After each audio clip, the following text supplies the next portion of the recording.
Good afternoon. Welcome. This is Keto Pilak from Keep Growing Detroit. I'm very happy to be with you this afternoon talking about more than produce, so other opportunities for making money off of the farm, other than kind of the typical produce that we're harvesting out of the ground, value-added products, um, using things like seed saving, transplants, honey, maple syrup, uh, cottage food, and what are the rules and regulations on being able to sell those things in the various market outlets. Today we have with us our farmers market coordinator and manager, Molly Hubble, who is also very, does a lot with our farm operations and farm management. And she's going to be sharing a lot of stuff. And as well, we have Camille. So Camille is a junior at University of Michigan studying community and global public health and community action and social change. She's working, or I'm sorry, they are working for the University of Michigan food program and is interested in the intersection between health and urban planning and food sovereignty. They are looking to gain research experience and joined the KG team this past fall to help with research. And some of the research that they've been doing is going to be discussed today. So really happy to have Camille with us, and I really appreciate the help that they've been giving us to get this information together to share with you all. So with that, I'm going to hand over the mic. If we can give everybody give a warm virtual welcome to our presenters today, and I'll let you guys go ahead with it. I am so excited. Welcome.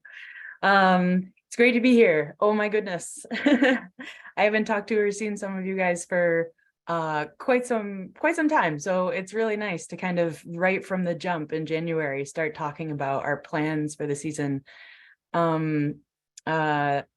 Yeah. What a great topic. And to give you some additional perspective, yeah, so myself and Camille have been focused since October on researching the topic of value-added products and specifically cottage food law, with the intention of creating educational materials that we can ultimately share with the community on the website and through our classes. So we've been doing a deep dive into some very specific, I keep saying, and I'll probably say alternative products that would come off of your farms.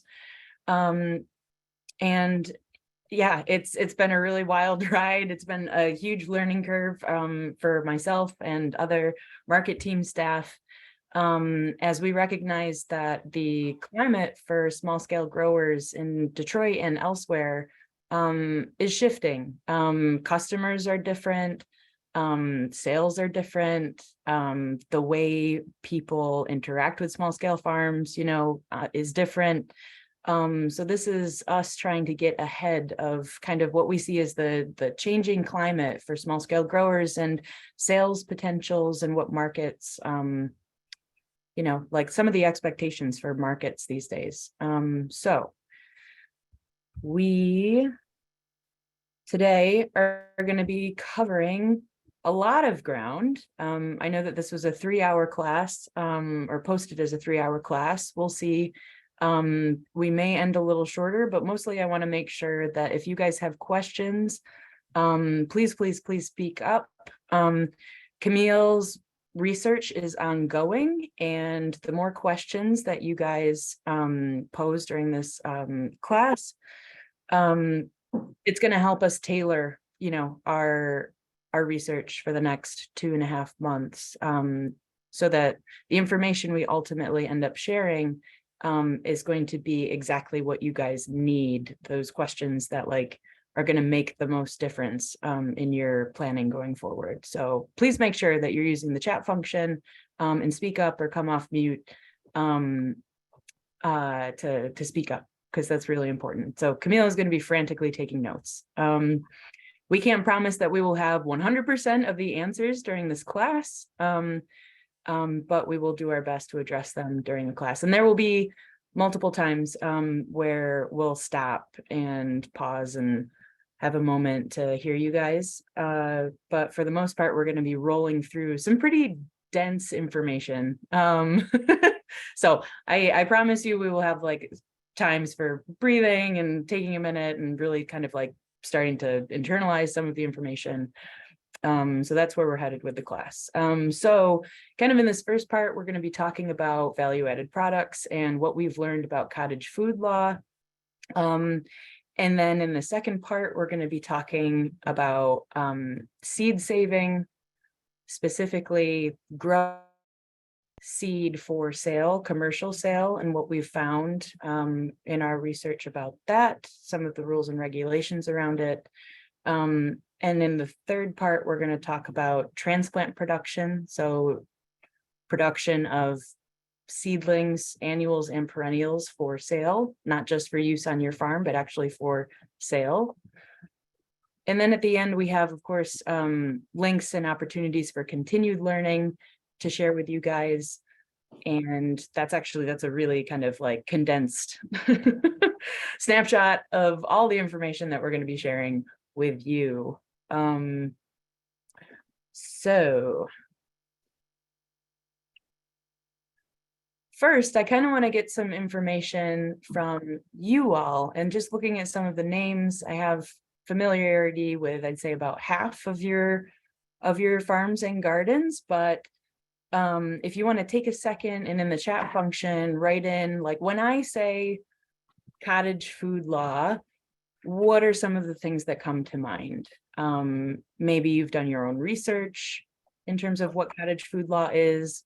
Maybe you had to because you're already in the process of like selling and incorporating value-added products into your farm business. But let's take, a minute or two, roll the term cottage food law around in your head and let us know what that means to you. I see we've got, dried goods.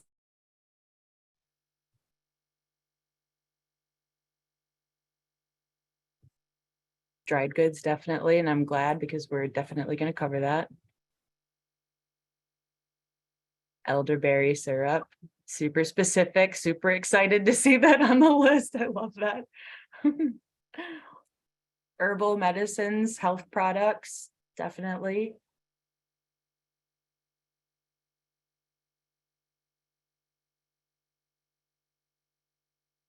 Okay, tinctures, yep.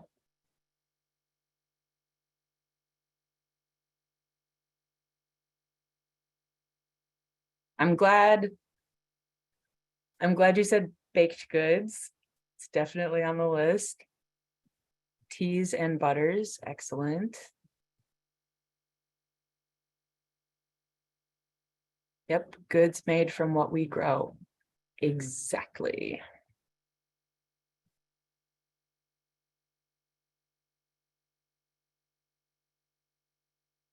Sprouts, yes, I would definitely include sprouts. And got it. Yep, I'm glad. Okay. This is excellent. So I'm recognizing from this list that it's a good mix between just a general value-added products and also some products that are and aren't specific to cottage food law. So as I'm seeing this list, I'm seeing, okay, got it. So when we say cottage food law, which is actually really specific and covers like a very, very specific, well-defined list of alternative farm products, there are a lot of things that people think of when they hear cottage food law that actually aren't covered. So this is excellent. We're going to be focusing primarily on those products that are covered under cottage food law, and more on that in a minute and why for this class that's going to be our focus. We've really tailored this class to those products that are lowest hanging fruit, the things that people could very easily incorporate into their like either growing or like they're selling products that are easy to produce. And then we will be talking about those products that aren't covered, but in less detail. So this is excellent. Thank you all for taking a minute to kind of like, brainstorm some ideas and give us an idea of like what you think when we say cottage food law. This is great.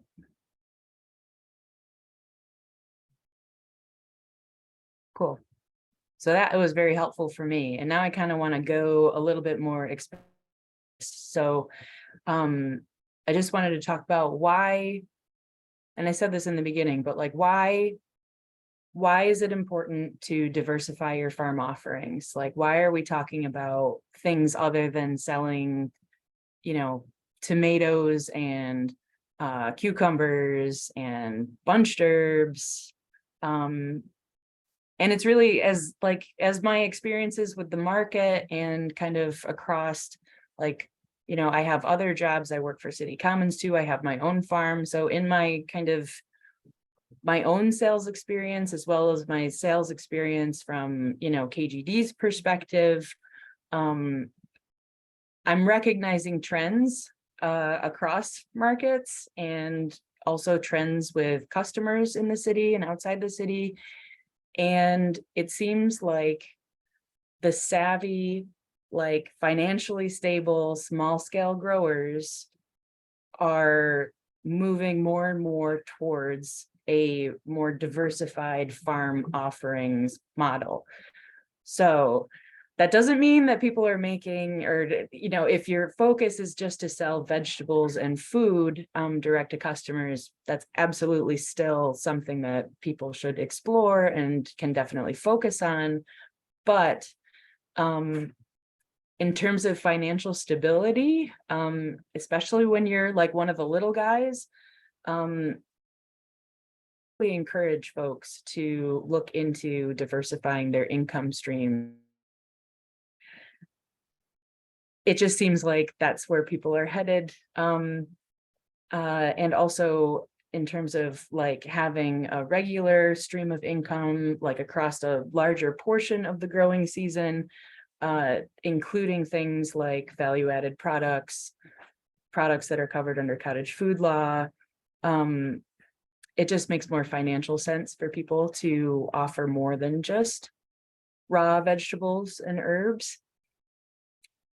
It also, if you're making some of these products and offering some of these products, it increases your appeal to customers. If you're doing direct marketing or if you're doing online sales, that's kind of on the customer side of things.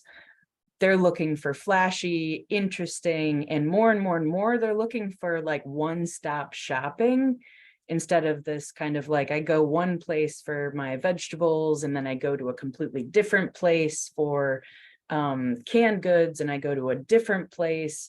It seems like customers more and more are looking for efficiency in their purchasing, and I see this at Eastern Market. I see this outside Eastern Market.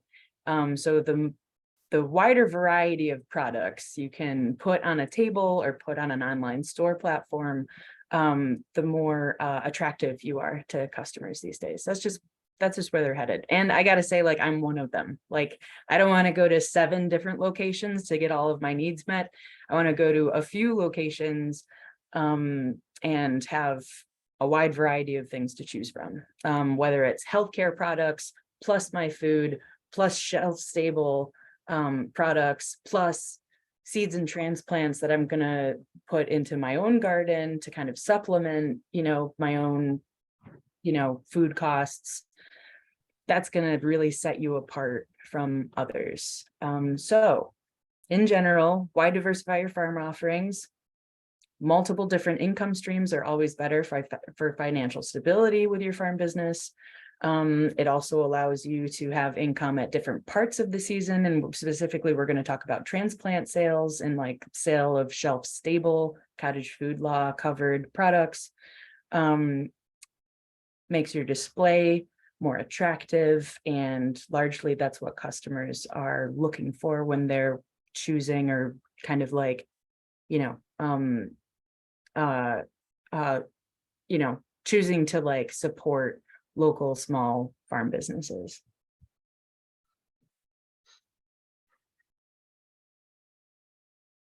Okie dokie. And now I would love to poll you guys. Let me see if I've got. So I'm going to launch a poll. I would love to. So some of you guys, we already talked about what you think when you think cottage food law. If you are already selling some of these products, specifically the ones we're going to cover, I'd love to know. So I just put a poll out in the field. If you are already selling or have plans to sell some of these things, let us know, because I would love to see kind of who's in the room and who's already working in these areas. Just making sure if you, not sure if it didn't pop up for me right away. So there, you should have at the bottom of your screen a little tab that says polls and quizzes. If you click on that, that'll pop up the quiz, the poll that Molly's was just mentioning. Cool. And I am watching the results roll in here.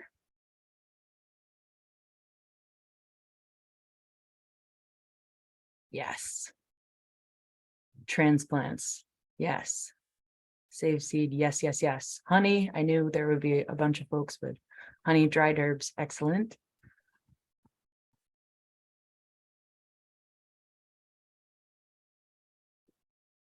Very cool.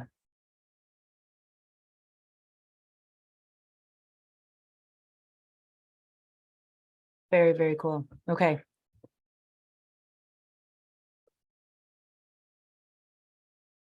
This is awesome. I love seeing that transplant number go up. And also saved seeds.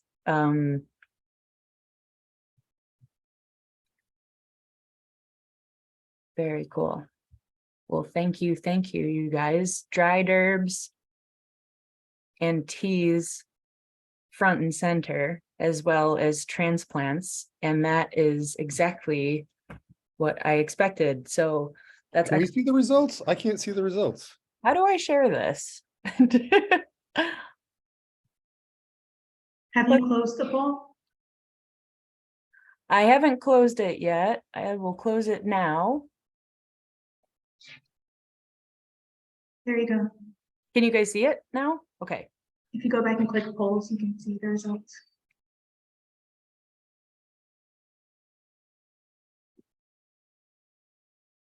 Let's see. Cool. Are you two able to see it right now?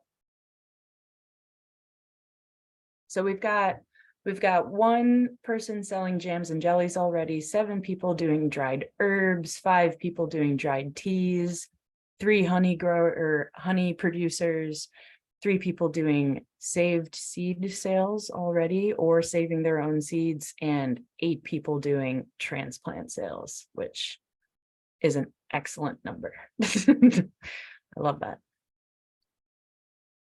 Very cool. So it looks like dried products, honey, saved seeds, and transplants are where it's at, which is excellent because we're really, really talking about cottage food law then. This is great. Thank you guys.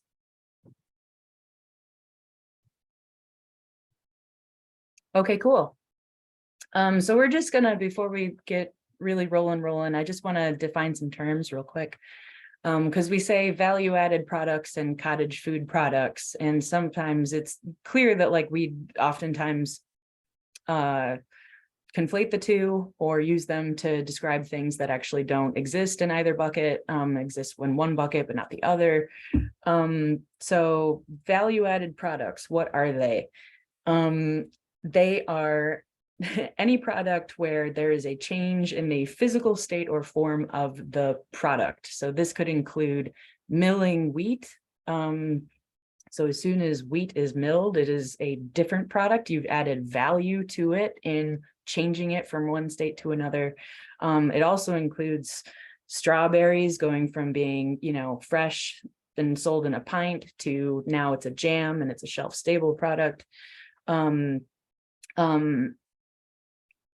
So that's one way we define value-added products. And the other is anything that enhances the value of that product. So for example, organic certification would, like if you were to go from not being certified to suddenly organic certified, your products, those same cucumbers that you sold last year that weren't organic certified, are now considered a value-added product. You've added value to them. So it's not just a change in physical state, but it could also be a change in like a certification that you received. That was actually a new, I had to update my concept of value-added products when I learned that. So I thought that was pretty cool. Very cool. And ultimately what we think of is with a value-added product, we are expanding, hopefully, we hope, our customer base for our products. And bringing in an expanded potential for earned revenue. So that's like super broad. And then I'll say within, so when we think of value added, that's like a whole kind of overarching category of things. And then within that, we have cottage food covered products. So we're getting more specific with cottage food law covered products. Gotcha. So just to introduce, so cottage food law took effect in July 2010, and it gives small scale entrepreneurs like yourselves the opportunity to make and market specific foods from your home kitchen. This is a huge deal. Home kitchens being an allowable space for people to produce value-added products is a big deal. It gives people maximum flexibility. You oftentimes already have all the equipment needed to make these things. It means that you have control over the process, and it's at a scale that makes sense for people. The vast majority of the folks I know in the Grown in Detroit pool of growers, it just gives us a lot of flexibility and options. So this is a big deal. And it exempts a cottage food operation, like in a home kitchen, from licensing and inspection provisions of the Michigan food law. It means that you don't have to go through, often costly licensing, annual licensing, and also annual inspections. Big deal.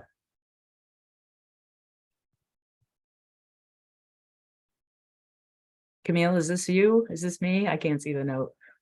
That one's you. I can add some things though, if you want. Sure, I'll start and you finish. How about that? Camille and I are going to be going back and forth on this presentation. I want to make sure that Camille has enough, opportunities to talk about their own research. So what are the requirements under cottage food law? So if you're processing products in your home kitchen, they need to also be stored there once they are created. So dried herbs, dried teas, anything like that. They can't be produced in your kitchen or created in your kitchen and then stored elsewhere. Really, if there's something I want to drive home with cottage food law, it's that the whole procedure from, harvesting to creating to packaging to storing really needs to take place in that home kitchen by that same person who's ultimately going to be handing it over to the customer. That's really the biggest limiting factor with cottage food law. It really needs to go from your backyard to your kitchen, labeled by you with your name on it, and then you need to be the person to hand it over to the customer. And that chain of handling and ownership shouldn't be broken at any point.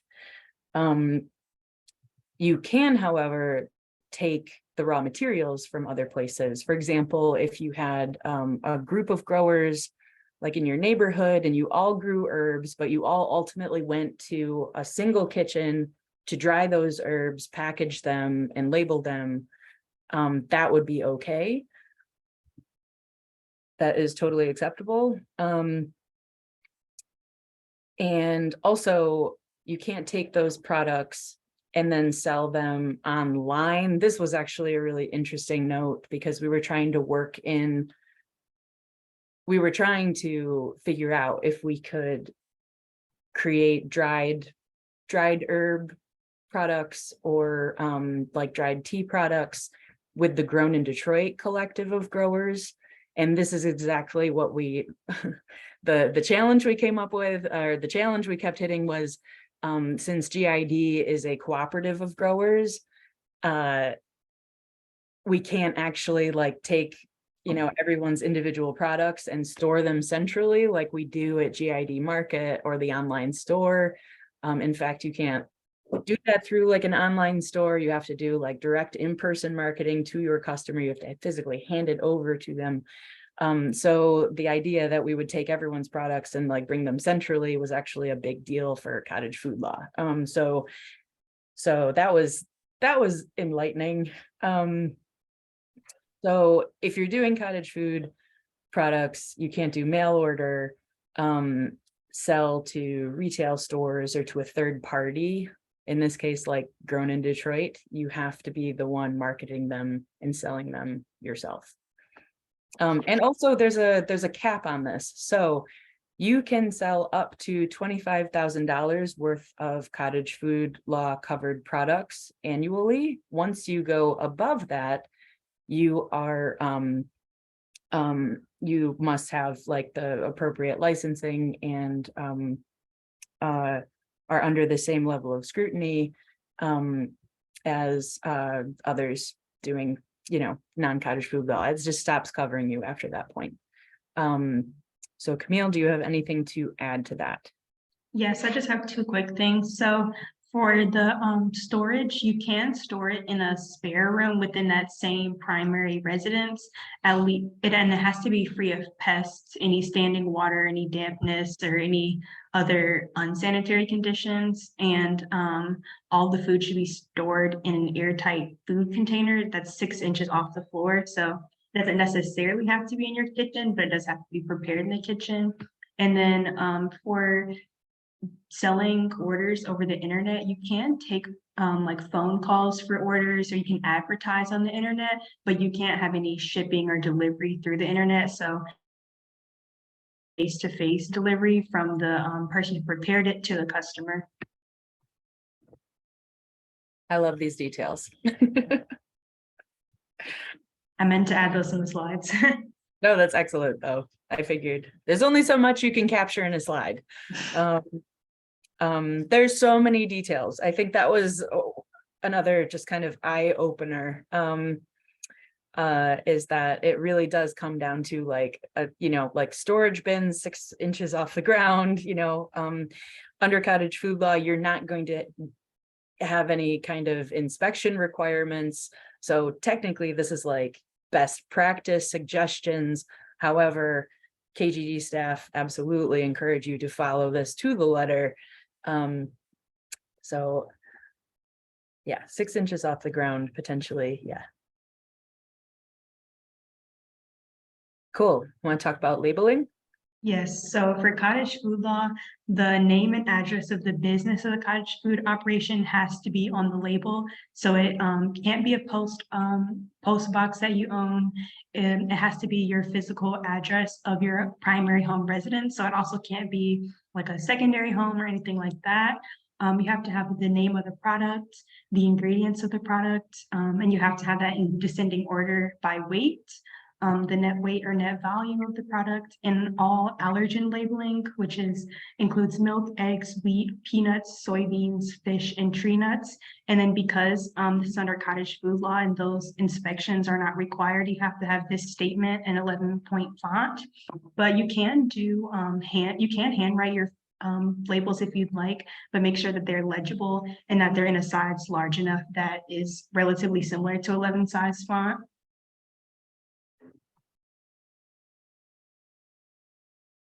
I love it. I just wanted to drive home the point that, yeah, if it's an ingredients list, that's, the list is the ingredient that has, by weight is the biggest ingredient. And this includes, and we'll talk about it in a minute, but if you are offering a dried herb mix or a dried tea mix, even then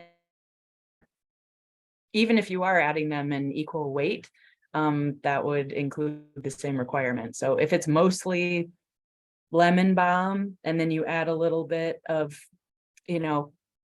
lemon verbena or chamomile, like they have to be in descending order by weight. That applies across the board.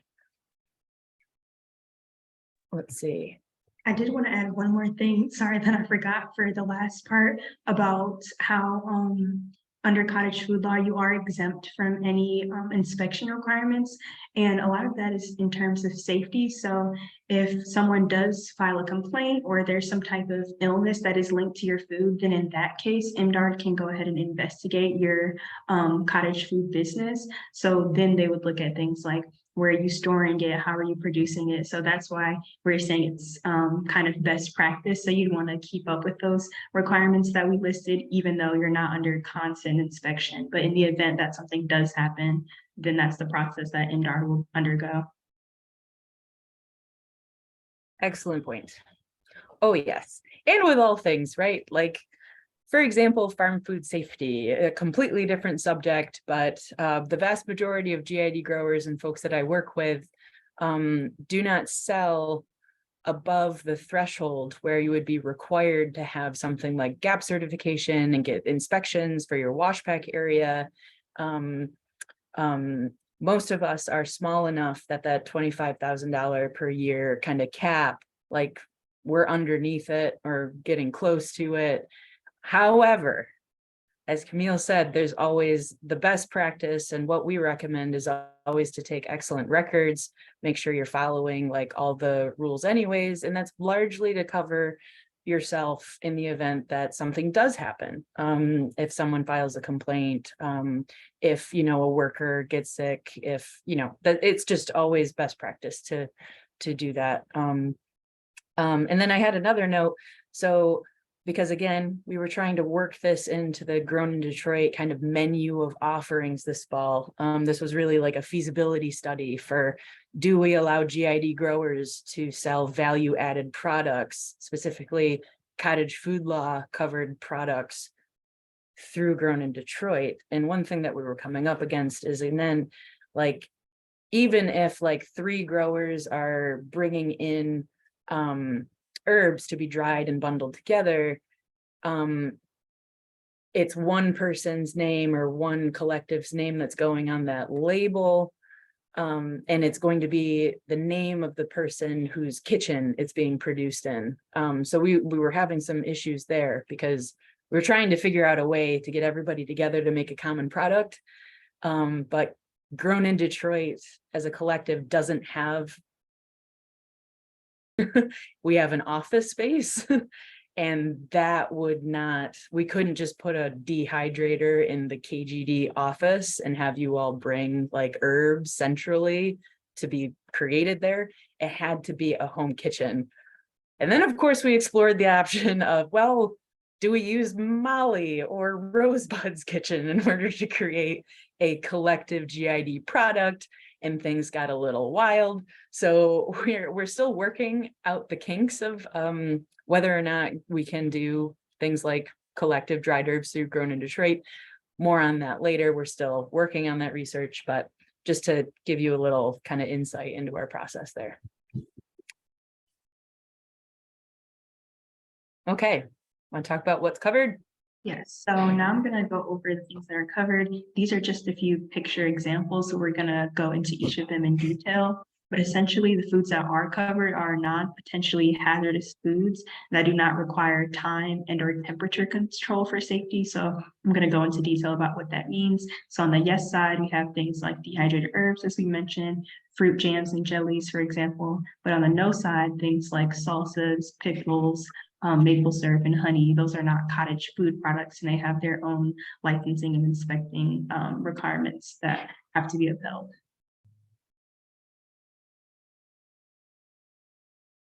Mm-hmm. So in terms of the things that are covered in bold are the ones that we're going to go in detail about, and then below those are just some other examples just to give you an idea of things that would and would not count. So as I mentioned, dried herbs and dried herb mixtures would count. fruit jams and jellies and so on and so forth. But things that would not count, the things that I previously mentioned. And another thing that I actually just wanted to point out, so something like cut tomatoes and chopped / shredded leafy greens would not count, because that's also a safety concern. So you can have the produce item as a whole, and that'd be perfectly fine to sell. But if you do something like cut it, or something else brought to my attention, like a caramel apple, because you're introducing that stick that goes into the apple, that brings a whole lot of safety concerns. So that would not count under cottage food law. And I believe someone put in the chat something about sprouts. So raw seed sprouts also are not covered under cottage food law. And I just want to make that distinction.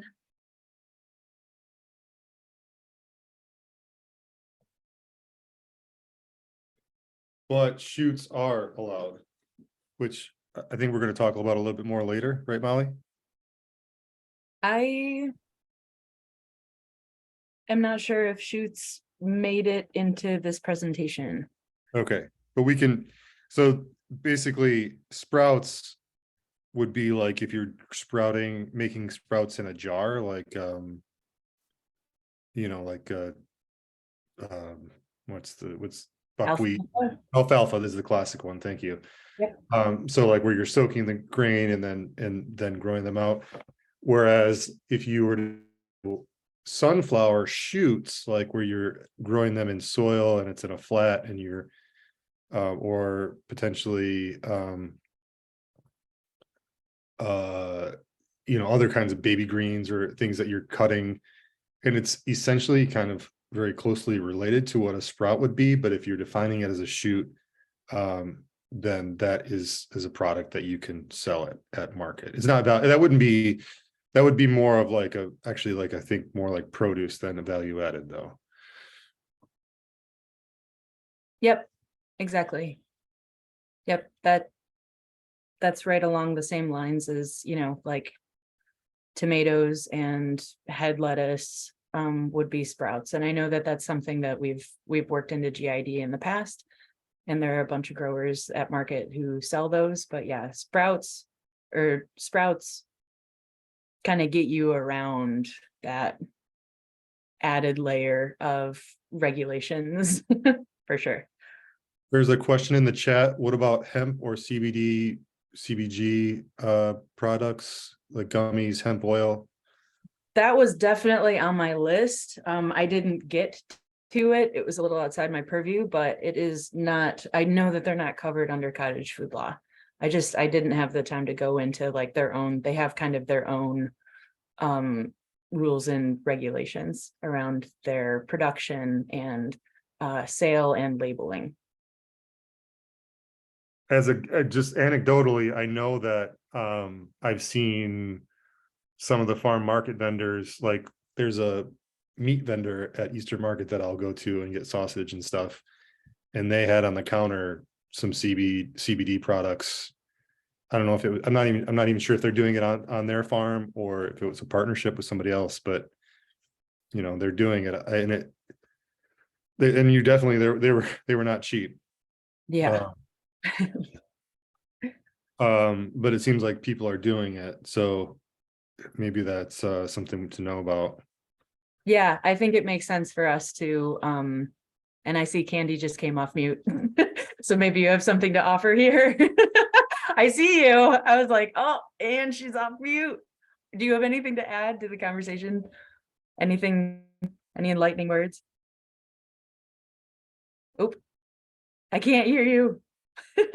Are you good? Is everybody muted? No. Let's see. She's connecting, looks There like. it is. Okay. Okay. I was gonna say.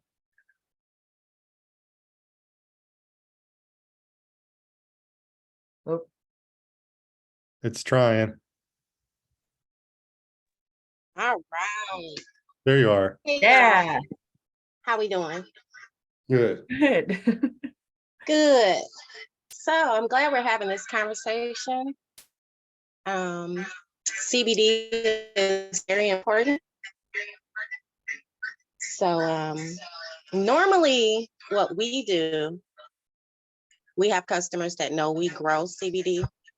we try to keep some on the table in the form of tea. And if they need something different, they can talk to us later. But I really would like to know how we can expound on that. Excellent. Camille, let's make a note. Definitely. So we're going to add that to the list of topics that we're going to spend the next month looking into. So thank you for that. Yes, that's exactly what we're looking for. What are the things most relevant to you all that we can spend some time on and then get back to you with some really good details on how best and also how to make sure that you're doing it and covering your butts. Thank you. Yep. This is great. This is great. This is great. I just wanted to call attention to that there's a bit of a theme here on the what's covered and what is not covered lists before we move on. You'll see that like dry dips and mixes are totally okay. But I think someone, was it last week, was wondering, so you can sell something like the dried herbs and all the dried products needed to make something like a salad dressing. You can sell packaged dried goods as like a soup mix, but you can't sell the soup and be covered under cottage food law. So it's those liquids that are bumping them from one category to the other. It's just something that's, you know, how my brain makes sense of the two, but that's a big thing that kind of like sticks out when you look at these two lists. Let's see, in addition to putting a stick in an apple, which I still think is hilarious. Okay, moving on. Record keeping. So these are some of the things that you might want to keep in mind in terms of record keeping.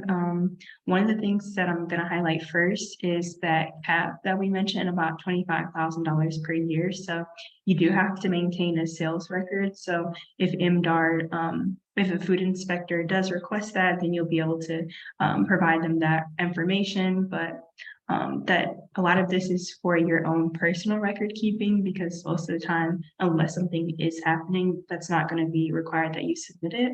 But for example, if you are sourcing your products from different growers, you want to keep track of what the name of the farm was, the address, the farmer's name. If you're growing your, and I'm also starting with the right column, I'm not sure why I did that, but if you're growing the crops yourself, then those are some of the things listed that you'd also want to keep track of. So if you were to do this another time, you'd be able to replicate it. And then going on the left, so things like what the product was, where the ingredients were sourced from, what date you prepared them, and how much of it you prepared. So like I mentioned, a lot of this is for you. If you want to do this again, you know what steps you already did, and you won't have to go through trial and error to figure it out again. Things like who prepared it and who packaged it, which should be the same person, because to kind of reiterate it, the person who is preparing and packaging the product should also be the person's name that is on the label and their home address, and the person who is physically giving it to the customer face to face. And then other things such as how you packaged it, whether that's what size jars you used or how much you put in a bag, where you sold it, like what farmer's market, for example, and how much of it you sold. Question though, is that required, or is this just more like best practices?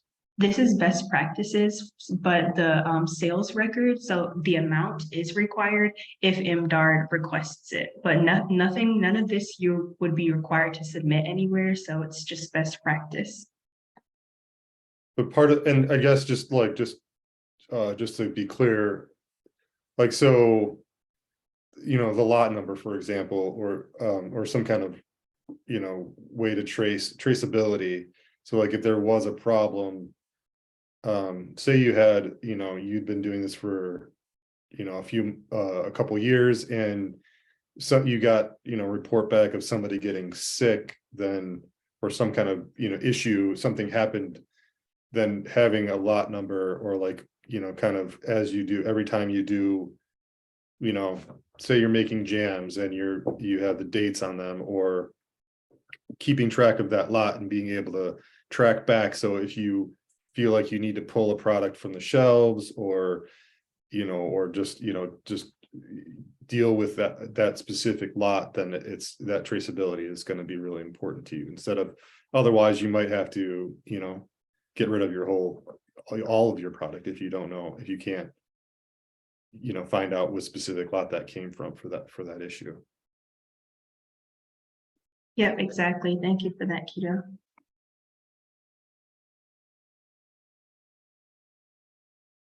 And then if we're good to go, I think we can go to the next slide.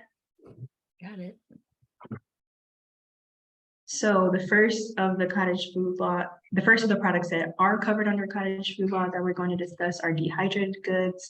So for dehydrated vegetables, fruit, or herbs, they must be shelf stable, and they must be packaged and labeled, as I previously mentioned. And then Molly did note that distinction with the dried soup mixes and dip mixes versus those with water. So I'm just going to reiterate that. So dry dip mixes, soup mixes, and spice blends can be made and sold under cottage food law. However, you cannot mix them with water or sour cream because they would no longer be temperature controlled. They would be temperature controlled for safety products. And the packaging and labeling requirements are the same as previously mentioned as well. And then dehydrated meats would not fall into cottage food law because they're potentially hazardous food / temperature controlled for safety food. And that term essentially denotes a lot of the no's that I'm going to talk about for both of those reasons, either for safety reasons or for temperature reasons. And it seems like, you know, per what Candy was saying earlier, that, you know, for the CBD products, I guess I just don't know the regulation around CBD specifically. I think as long as it's not psychoactive, then it doesn't have the added regulations. But like, you know, Candy was saying that, you know, they'll have teas and things of that sort available. And that seems copacetic. That makes sense.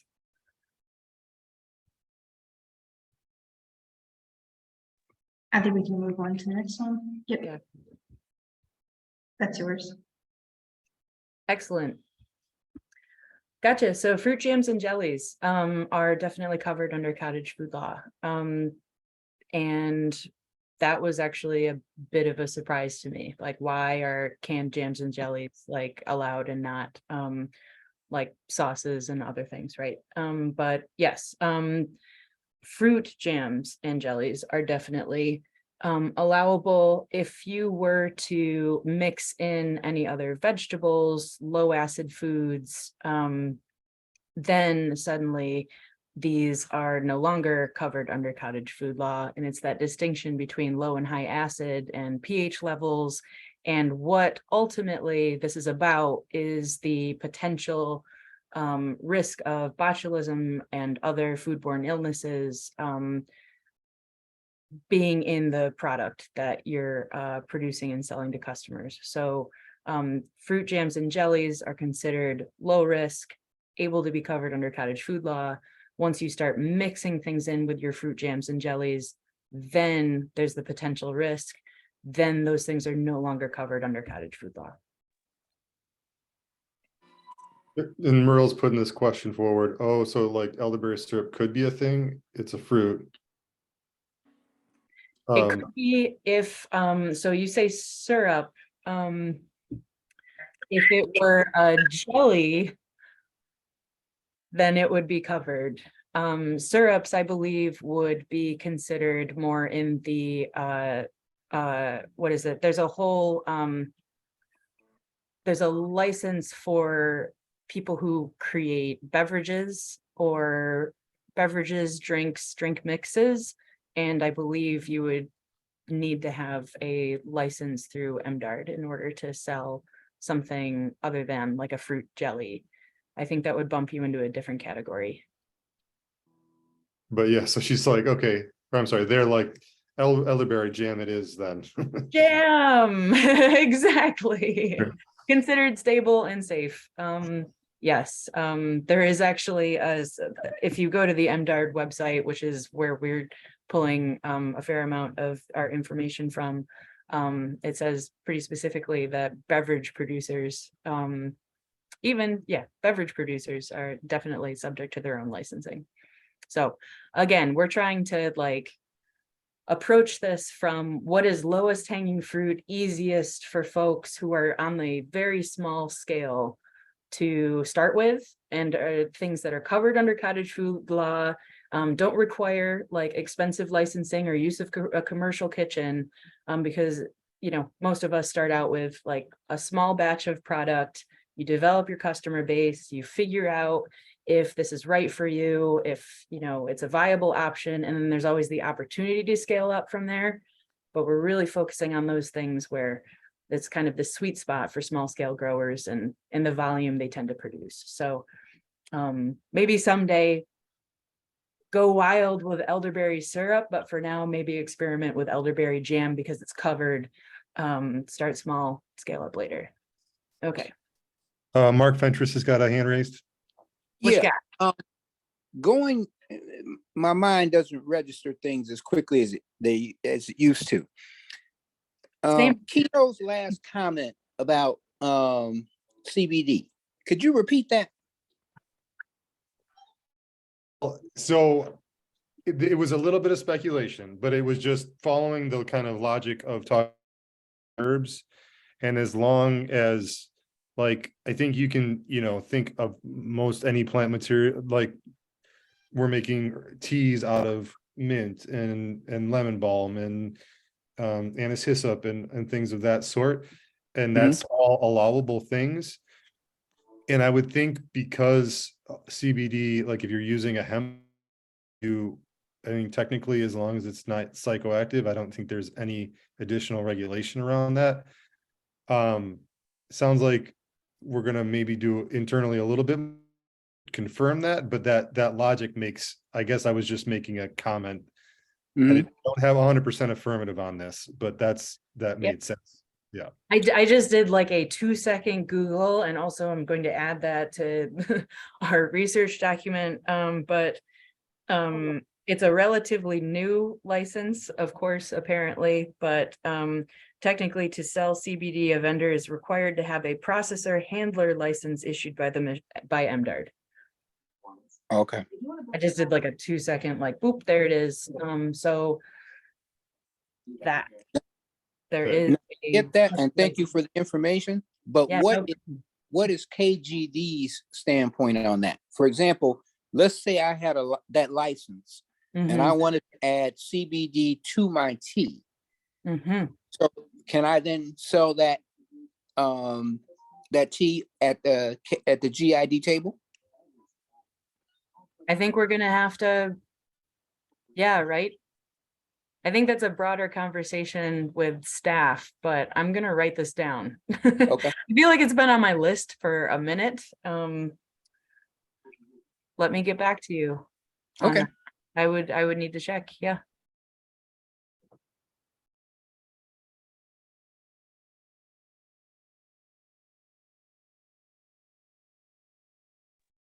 Okay, keep it moving here. Yep. Sorry. Whoops. Did I? Okay. Oh, yep. This is you, right? I was just writing the question down. So for maple syrup, it's not considered a cottage food. It does have separate licensing and regulations. Well, there is no license if your gross sales are less than 15,001. It's a weird specific number that they have, but it would have separate licensing if it's over that amount. And those licensing exemptions are under the Michigan food law. However, the labeling requirements that I mentioned earlier are the exact same for maple syrup as they would be for cottage food products. The one distinction with that is that because they typically can't be processed in a home kitchen, the label should read processed in a facility not inspected by MDARD rather than a home kitchen. One other thing that we wanted to mention is that if you're turning maple syrup into maple candy, that's a separate process and it would need to be produced in a licensed kitchen. And we're going to talk about later on what some of those licensed kitchens how to go about that if you are interested in it. And then I just have an example of a label on the right.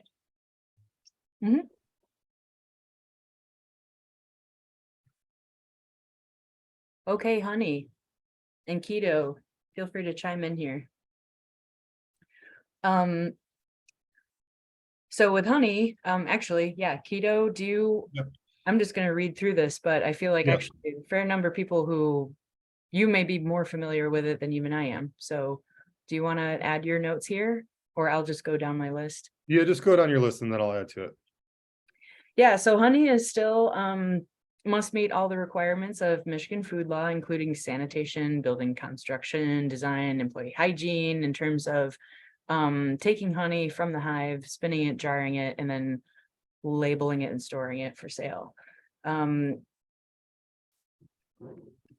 Must be produced in a facility that meets basic processing requirements as outlined in Michigan food law, and can be sold wholesale, including to grocery stores and other retailers, as long as they are labeled correctly. And we have an example of a label here, and we use a version of this for Sweet on Detroit and Grown in Detroit honey growers, and have for a very long time.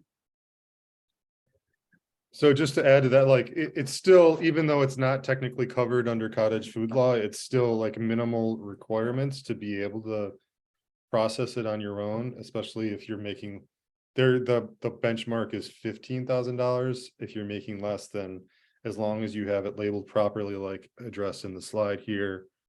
And that you are processing it in a certified kitchen. That's the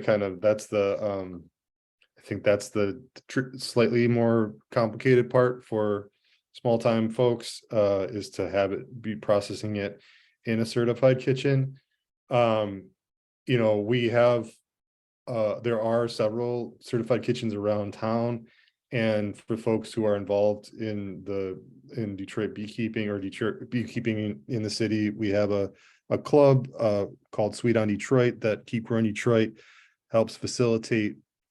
And we have some partnerships with a few different locations, one of which is actually in the process of getting their kitchen up to date to be a certified commercial kitchen. And we're keeping, we're storing our honey extractor there.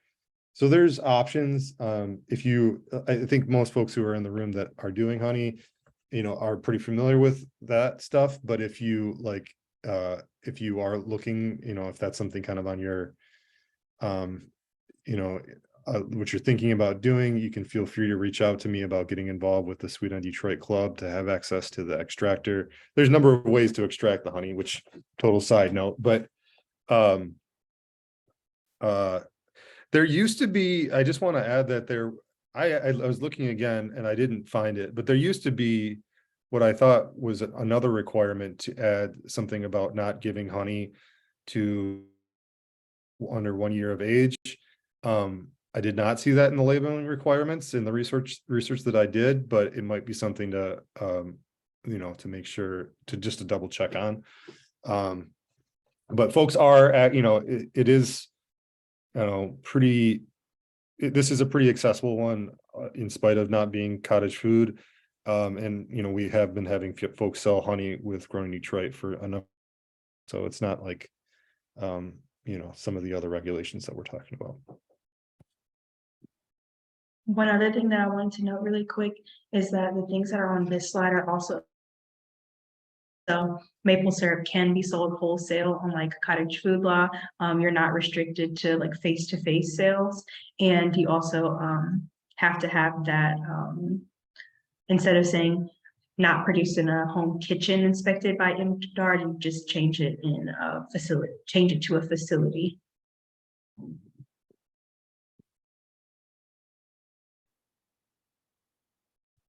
All right. Okay, mushrooms, and I'm including this. There were enough people who I've gotten kind of like the idea that folks, even, produce growers tend to treat or think about mushrooms differently, maybe because they get cultivated indoors sometimes or in logs, or their cultivation is a little bit different. So I'm including mushrooms on this list, just to kind of drive home the point that mushrooms that are grown either indoors or outside are considered, you know, the same as like the cucumbers or other, you know, produce that you're growing on your farm. No license is required to cultivate mushrooms, and you can sell them right along the rest of your products, no problem. However, I guess the one distinction that I will make is if you are wild foraging mushrooms, you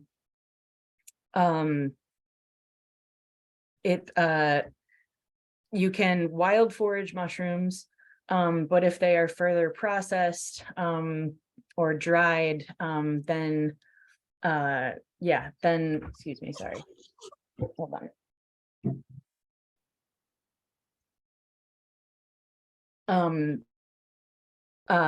Then I would encourage you all to either take a class. There are all sorts of classes on wild foraging. You can still process them in a home kitchen and dry them if you need to or want to as a product.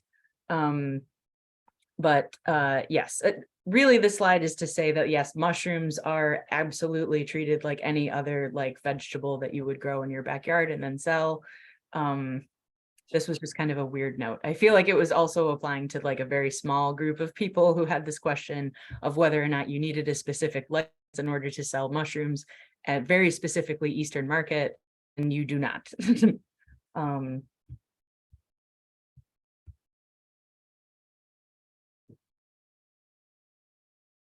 Great. Frozen products. So a simple answer for this would be no, because frozen products do require temperature control. One like specific instance is that if you're freezing homegrown produce and using it for baked goods later along the lines, then those would be allowed, as long as you still that we mentioned beforehand. But those baked goods can't be decorated or garnished with fresh or frozen fruits and vegetables. But otherwise, then cottage food frozen products are not a cottage food law product.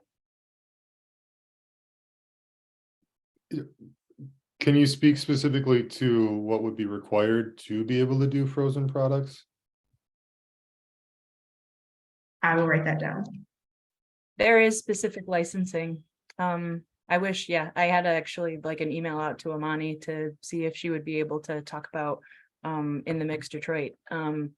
But you do need a food establishment license in order to do frozen foods. It's on the list.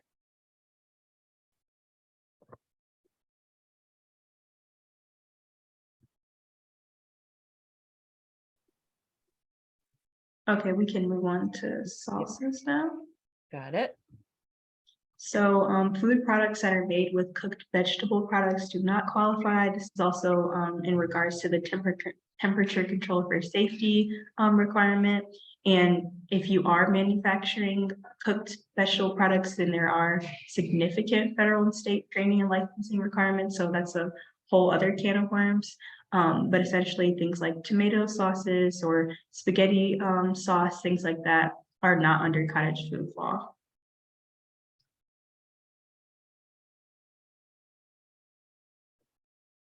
So for folks who want to do sauces, salsas, and the like, again, as with frozen, just if you wanted to deep packaged vegetables and sell them like Michigan Farm to Freezer does, there's a category of food establishment license through MDARD that you would need in order to cover yourself. And those products would have to be made in a licensed kitchen.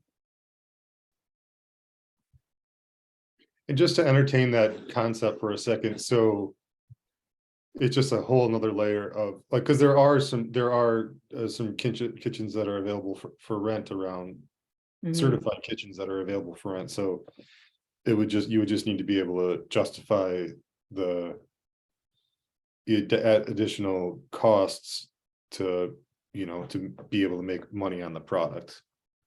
Exactly. Yep. And be at a scale. And also the thing we're finding is that it varies, right? So I'll talk about that on the next slide once we get through it, but yes. Yep. So for pickled products, this is what Molly was alluding to about the pH level and acidity. So pickles and other pickled foods are not under cottage food law. These are things like pickled beets, cocktail onions, cherry peppers, red bell peppers, treated in acid brine, fermented green olives, and it really is about that pH level. And so any acidified food, such as low acid foods or acid foods in general, may or may not be covered, but the ones that I have listed on here are not, and majority of them aren't.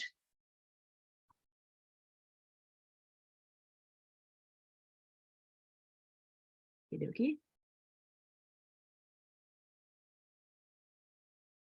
Okay, commercial kitchens and licensing.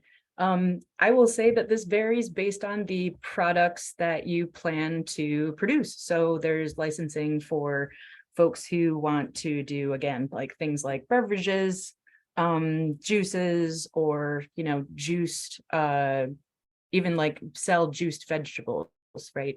There's a specific license for that, category for that.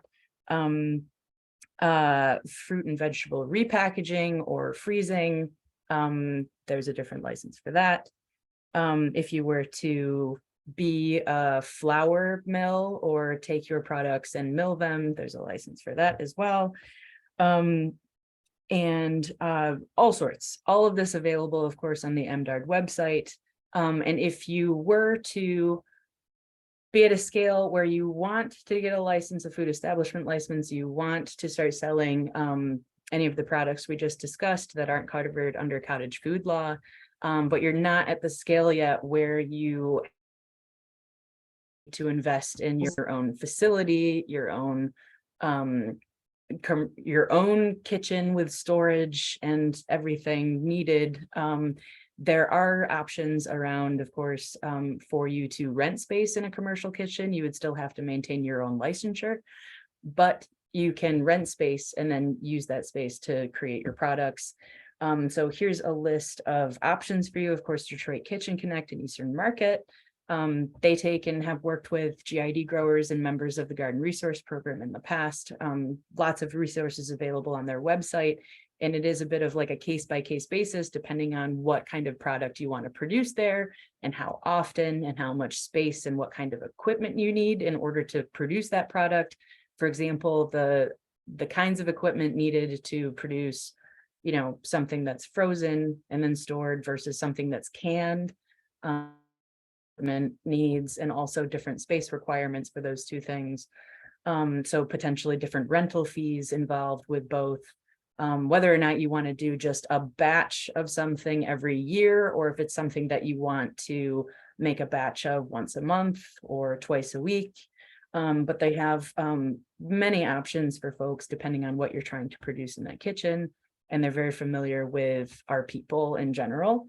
And let's see, these are links to, you know, licensing requirements based on what products you're going to produce. And then at the bottom, I actually got an email this week. Keto was talking about folks in our community that are starting to create these commercial rental opportunities in commercial kitchens. And just caught word that the Brightmoor Artisans commercial kitchen is online and they are open for new renters. So if you are at the level where you really want to find yourself some space at a commercial kitchen, I'd be happy to share, let's see, like what other details? I'd be happy to share Rachel's information, but that might be a really great option for folks who are at that level yet. So they have space available, and that was really cool and super timely. That happened at the beginning of this week. So we have a lot of options, but that would be a necessary part of the process to hook up with a commercial kitchen.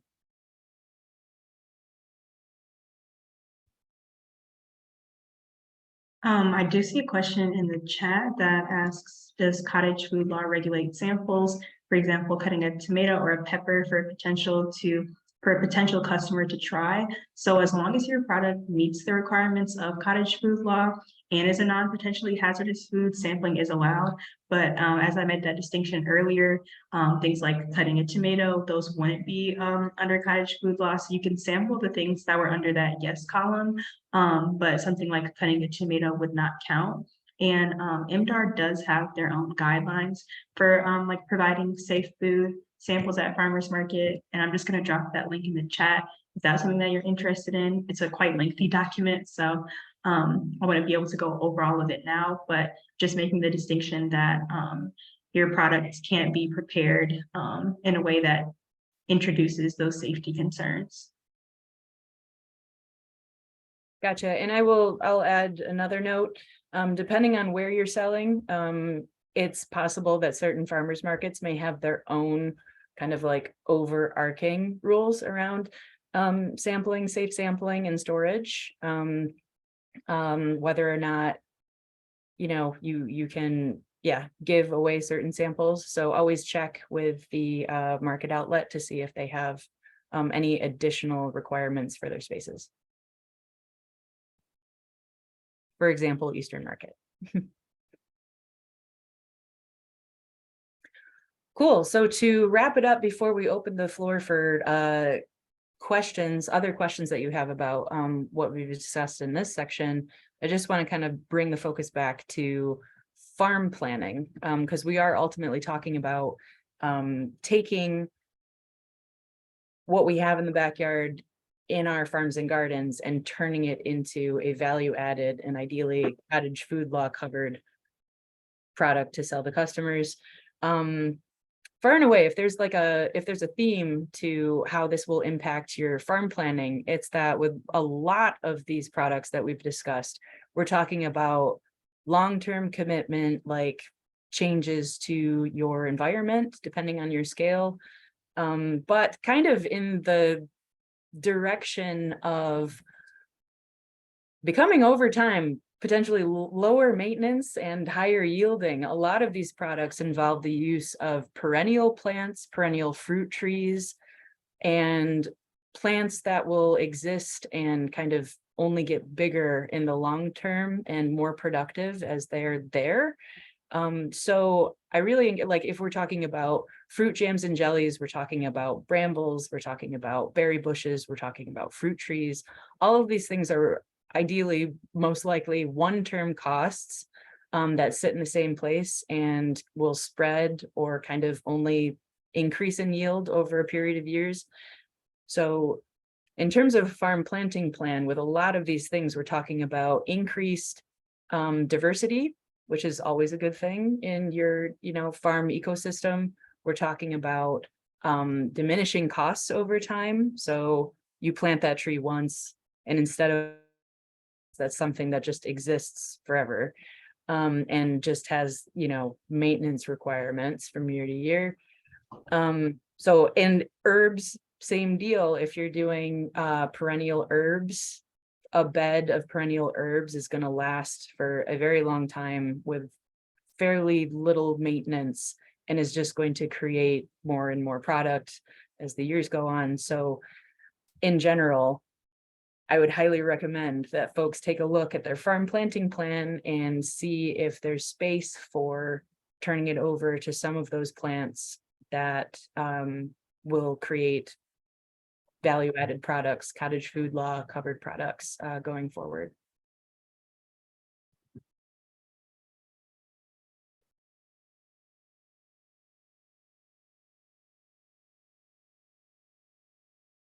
And questions. And this is where we start taking notes, because again, we want to know if there's something that we did not cover, if there's something like burning questions, if you're in this process and you're looking for more guidance, if there are other value-added products that we didn't cover during this section, food products that we didn't cover in this section, this is the time to speak up, because we're going to add it to a list. And then these are the things we're going to focus on for the next month or two. So we definitely have CBD products. I'm actually going to add syrups, elderberry syrups. Yeah, I was just thinking that. Yep. I've Absolutely. got a question. Yeah. Hey, Deidre. Can you? Hey, Molly. Hey, Keto. Hey, everyone. Hi. I wanted to ask about, because when I spoke with MDARD as it relates to like things with alcohol, like extracts, like if you do things like like essences of herbs, you know what I mean? Like, Sure. what if you know what I mean? Like, do you guys have any clarity on like, because they weren't able to really kind of give me any. They were like, oh, that's not really my specific area, but I feel as though if an herb is infused into an oil and there's no garlic used, Right. is that Oils are definitely something that you would need a license for. That is sticking out with me. It's one of the things that I looked at most recently, but also in the small, like a very short period of time, because on my list anyways, categorizes kind of more like health products. So these would be like salves, tinctures, like bath scrub type herbal mixes and the like. And I would actually, that CBD and other hemp products was kind of in this associated category, since like in GID and specifically my work is so focused on food. We have it on our, I'll say we have it on our list of things to research for sure. But we focused on specifically food products first. So TBD on that, but I'm going to add, and you said tinctures, like herbal essences and oils, right? Would these be? Yeah. I feel like, well, see, that's the thing. Like, I don't want to like use the word tincture, because again, that Right. gives this understanding that it may be an herbal supplement, and they regulate that a little bit differently. So I'm trying, keeping along the lines of food. I was thinking, what if what if it's an elixir? You know what I mean? It's if that makes any sense. Does that, But you know? I think it still boils down to what is it made with? Is it, because if it's made with alcohol, then there's rules there. If it's made with oil, there's rules there. And India just added, what about butters? Which would be another kind of oil or fat. But they're like, I mean, ultimately they're coming through the lens of like, what are the potential safety hazards? And I think why they landed on all these things in the cottage food law is like, those were the ones that were the least risk, the least potential for foodborne illness. So all that to say is like, I'm not sure if you calling it elixir is going to get you any further. If they're still going to want to know what it was made of, you know? I understand what you're saying. Yeah. Okay. Absolutely. And you're actually, so I'm wondering, Camille, if you can chime in here too. I had a kind of a separate thought, especially when you make something that has a potential health benefit. I know that folks are growing medicinal herbs and would like to sell them and market them as such, as medicinal. And maybe we need to look into this a little bit more, or Camille, if you came up with something while you were doing your research. I know that you need to be sensitive to, or like more conscientious of, anytime you're making some sort of health claim or healthfulness claim on your labeling, like sleep aid or like making claims that such and such will have an impact on such and such like human ailment and what have you, can potentially get you in some deep water. Camille, do you have any details on that? Nope, I have the same thing that you were going to say about the health claims. Yeah. So, yeah. Saying things like to promote general health and well-being, or like general statements about the impact of your product, or if it's something that you just say directly to your customer, like face to face. But if you're writing on your label that this helps promote this, and you know, your digestive tract, your sleeping or whatever, err on the side of less specific than more.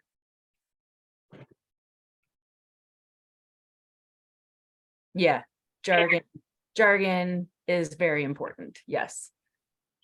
And I just had one other question. I apologize if this was answered or if this was kind of covered. I've been wrangling children and then still trying to actively listen. So I was inquiring about is KGD like, do they have the capacity to, are they only, I guess you could say, promoting like cottage? Are you guys facilitating like the sale of only cottage food? You know, or are they just value-added products in general that are SNAP EBT friendly? For those that may have worked with the MSU Product Center or had some testing of their products? Right. We are with Camille. That's the whole purpose of this research. So part of the reason why we have Camille is that we are exploring those options this year with the hope of opening up just a very well-researched. We want to make sure that we understand what we're getting into before we offer anything like this. But our goal with this was to find ways to incorporate value-added products into the Grown in Detroit offerings, either like as individuals, bringing them into Grown in Detroit, or collectively as some sort of like collective product that has like a GID label on it. We are still working out those details as we figure out some of we've come across a couple roadblocks, but also there are some more promising things. Like, for example, do we, you know, if we can't do online sales or direct marketing as a group, is it possible to put these products in something like a CSA where technically the customer is buying the CSA and not the product itself?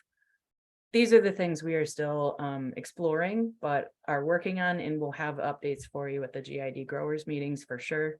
We're getting close to like having something for you guys for sure. India has her hand raised. Yeah. Hi guys. How does butters fall? Like, So, yeah. You can't make fruit butters, things like apple butters or like pumpkin butters. It's again that acidity and that pH level. But things like peanut butter and other like similar nut butters are allowable under cottage food law. Okay. So if I'm doing like the herbal butters, those don't fall under? Like made with like dairy butter, made with like butter, Yeah, that butter. seasoned or essenced butters kind of thing. No, like garlic butter or Gotcha. yeah. Exactly. So you're taking like butter and mixing into it dried herbs that you grew yourself. Yes. Right. So that would not be covered under cottage food law. Okay. Yep. Just like salad dressings, you can sell the dried herbs and package it as a, you know, just add the oil, kind of like salad dressing product. But once you add the oil, then you're That changes it. Okay, that's what I exactly. thought. Yep. So just a thought on that one. What about a scenario?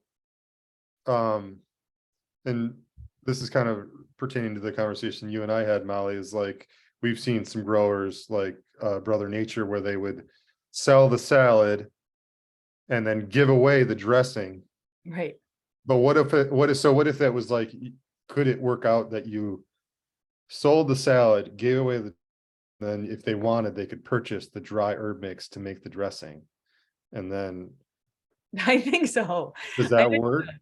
I didn't have a chance to round with Greg, so I want to maybe bookmark this conversation because there are kind of crafty ways of doing it like that, especially if you have something like a market booth. You know, yeah, I've seen creative workarounds for things like that, but I don't at this time have all the details on, can I, you know, chop up a salad, package it, and then like slide a dressing under the table.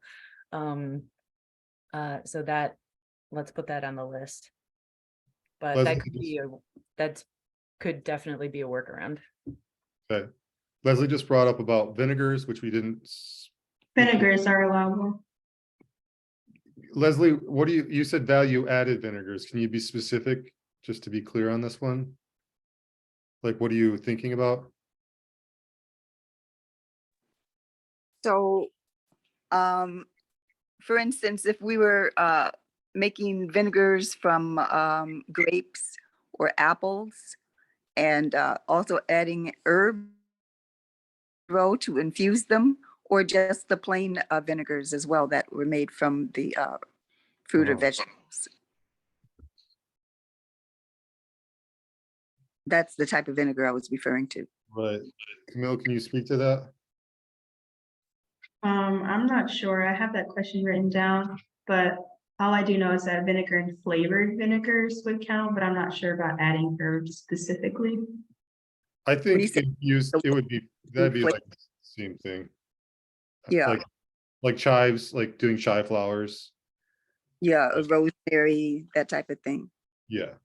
I think maybe it might have to, like, maybe it can't have the solids still in it or something. I'm not sure, but Oh no, this would just be the bottled vinegars, right.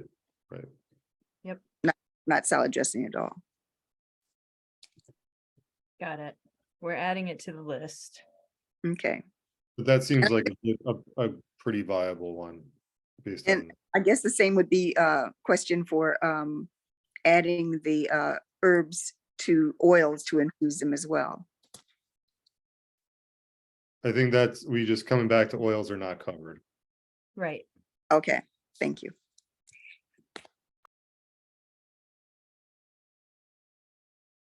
Oh, man.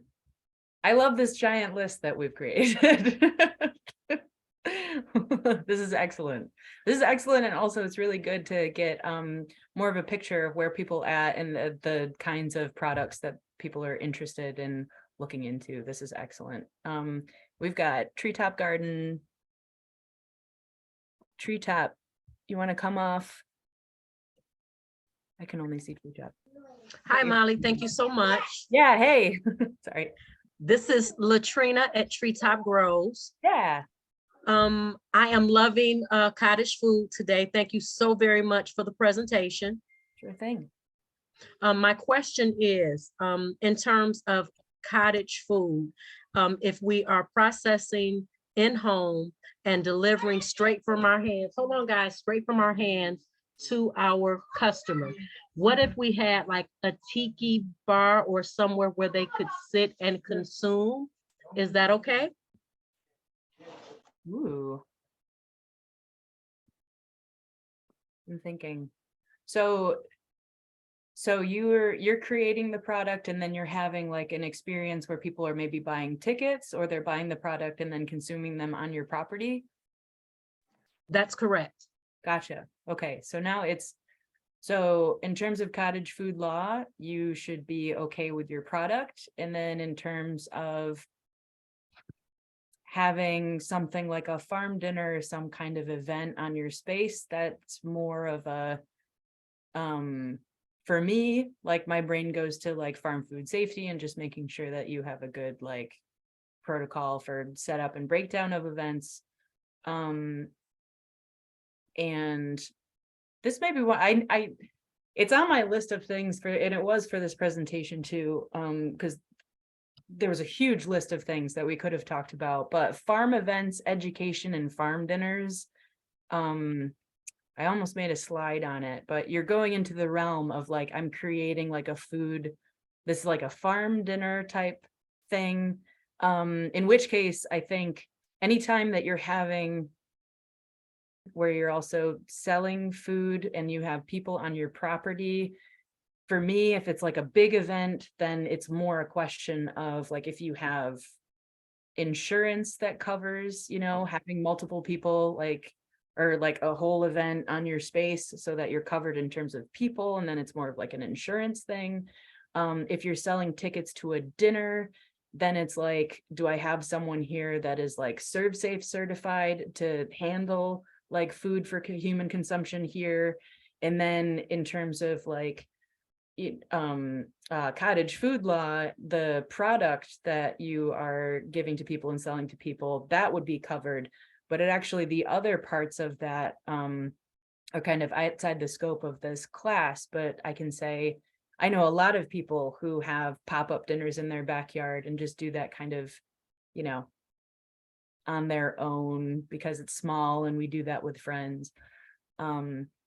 So you may be able to fly under the radar, but if these are like big regular things that you want to do, you might want to look into like, do I have, you know, insurance that covers multiple people on my space, like liability insurance, farm insurance, and then handling food.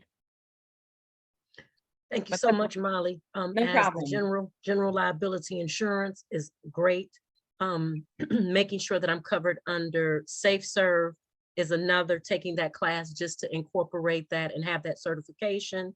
Sure. And then just knowing my network and maybe not so regular in terms of the parties or the gatherings that we will throw.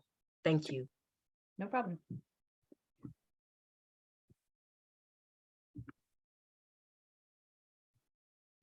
Any other questions? This is great. Do we want to take a minute, just stretch our legs before we've got like 2 more big sections to do? What do you think, Keto? I think people, Rock and roll? I think just rock and roll. People are gonna, you know, they can do that of their kind of their own accord in there. And we are recording. I guess just to note, that's a good point to say this is we are recording today, and we will be sharing the slides after the fact, so you can have some reference for this stuff. So I think, you know, if you need to step away to grab a glass of water or use the restroom or whatever, it's no offense. Gotcha. I need to go grab a glass of water, but Yes, I can keep, well, But- why don't you, well, if you need that, go ahead. We can keep the room going here. Maybe, 10 seconds. yeah. But this is Camille, you were going to talk about this first slide. Great. Cool. So I've got 10 seconds. I'll be right back. Camille, take it away. Okay, so this is kind of the second part of my research, and I know some people already do seed saving and selling, so definitely if you have any things to contribute, that would be helpful because this has a bit, the cottage food laws are way more concrete, and so there's a bit of ambiguity around seed saving and selling, but this is what I've got. So Michigan seed law has established standards for Michigan germination levels, the level of purity for each seed component, and the level of impurities, and forbids noxious weeds. So you don't need a license, and your seed products do not need to be registered for sale. However, to sell seed, you will need those germination and purity tests. And the Michigan Crop Improvement Association does conduct these tests. There are also other places that you can look into, but in just a couple slides, I have their price lists and order form for MCIA specifically. And the testing process is different for each crop. This depends on the plant's germination time, the number of samples sent, things like that. And so there's a maximum of 5 months between the last day of the month test is completed and the date of transportation. So if the seeds received by that dealer within that 5-month time frame, it can be sold if the test date is less than 11 months. Perfect timing. So right now, you can see the requirements for labeling, just like I mentioned, the requirements for cottage food law labeling a bit earlier. These are the requirements for seed labels. And then there's an example. So for vegetable seed packed in containers of 1 pound or less, and for any flower seed, you have to have the name of the kind and the variety of each component, the lot number or some type of identifying mark, the year when the seed was packed for sale. And you can see what label it has to have, the name and the complete address of the person who labeled or sells these seeds, and the number of restricted noxious weed seed per pound, if any are present. And lastly, for seeds that are placed in a way that makes it difficult to determine the quantity, you need to have a statement to show the minimum number of each kind and variety of seed.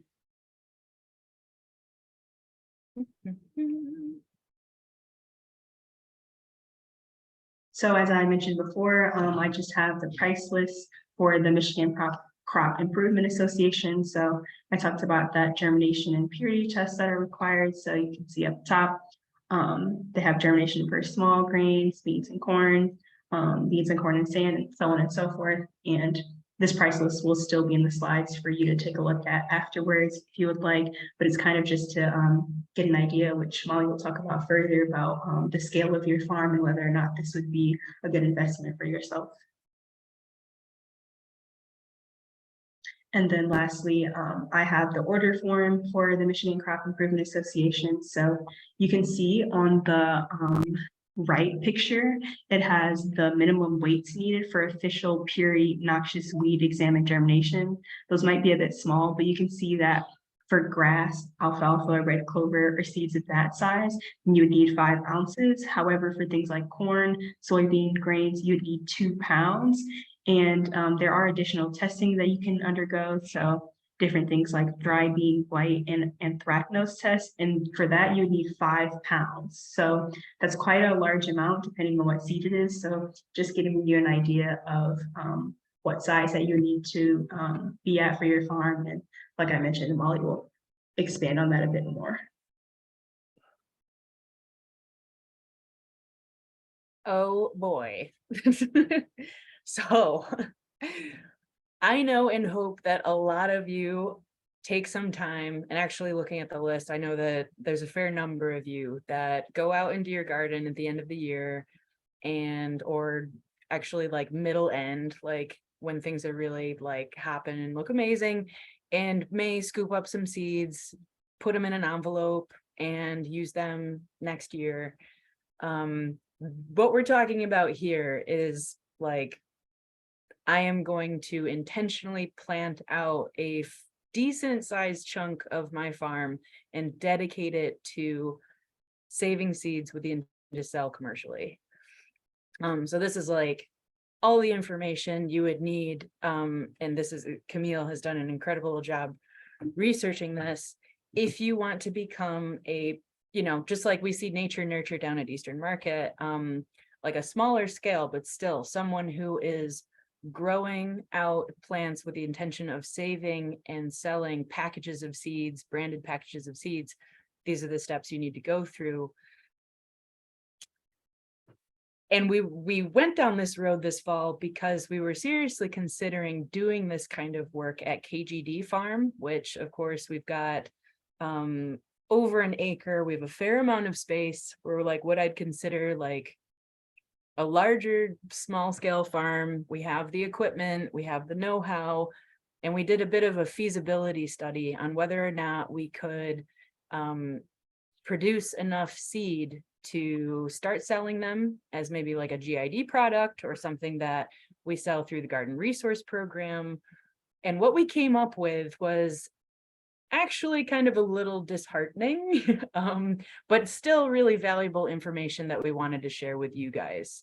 Because even if it isn't great news, even if it is like, oh shoot, like scale is really important and something that maybe a bunch of us can't achieve, it's still really important to know and for us to pass along to you guys.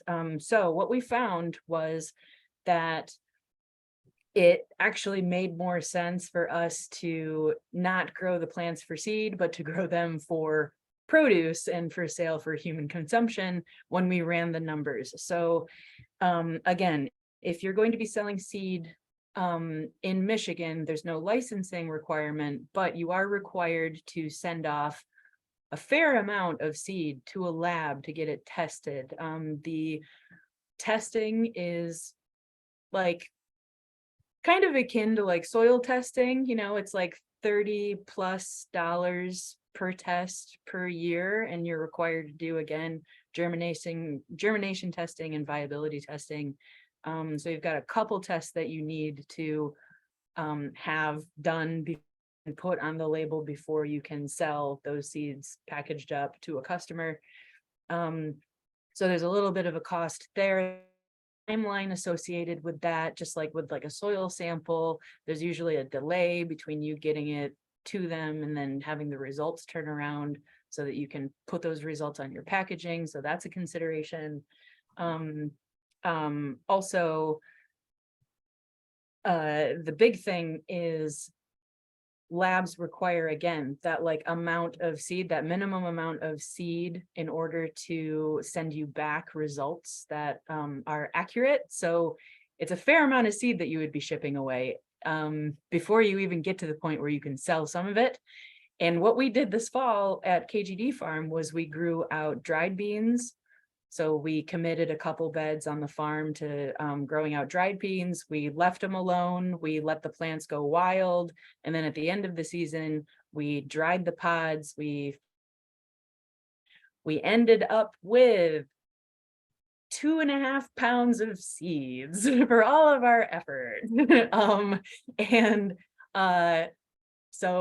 And then we looked at the bin and we went, oh my goodness, 2.5 pounds of seeds. Okay. And then, of course, thanks to Camille, we knew that we had to send off, I think it was like almost half of the seeds that we grew just be used for the lab testing. So there goes half of our stock that we were hoping to sell before we even got the lab results back. Like we were looking at just like this handful of seeds, right? Thinking, oh my goodness. So right off the bat, like we already have all the resources. We were able to commit a whole bunch of space, a whole bunch of unproductive space, right? A single crop sitting in a fairly large chunk of real estate on the farm. And then we get to the end and we realize, my goodness, there's no way for us to like recoup. We should have just sold the beans, right? We should have sold the beans. So our failure, let that be education for all. And then based on that model and what we know now, thanks to Camille, about the cost of testing, the amount of seed needed in order to do that, conduct that testing and general information we know about yield numbers for seed versus yield numbers for that vegetable instead. What I have on this slide is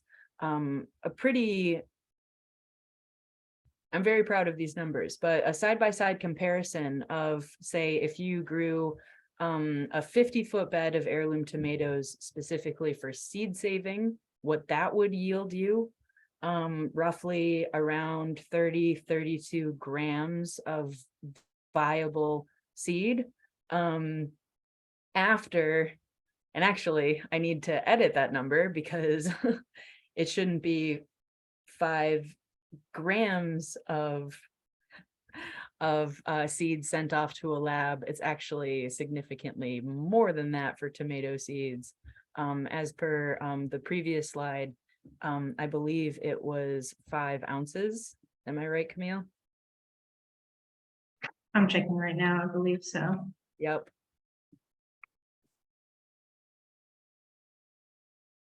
And yes, for the official purity noxious weed exam and germination. Exactly.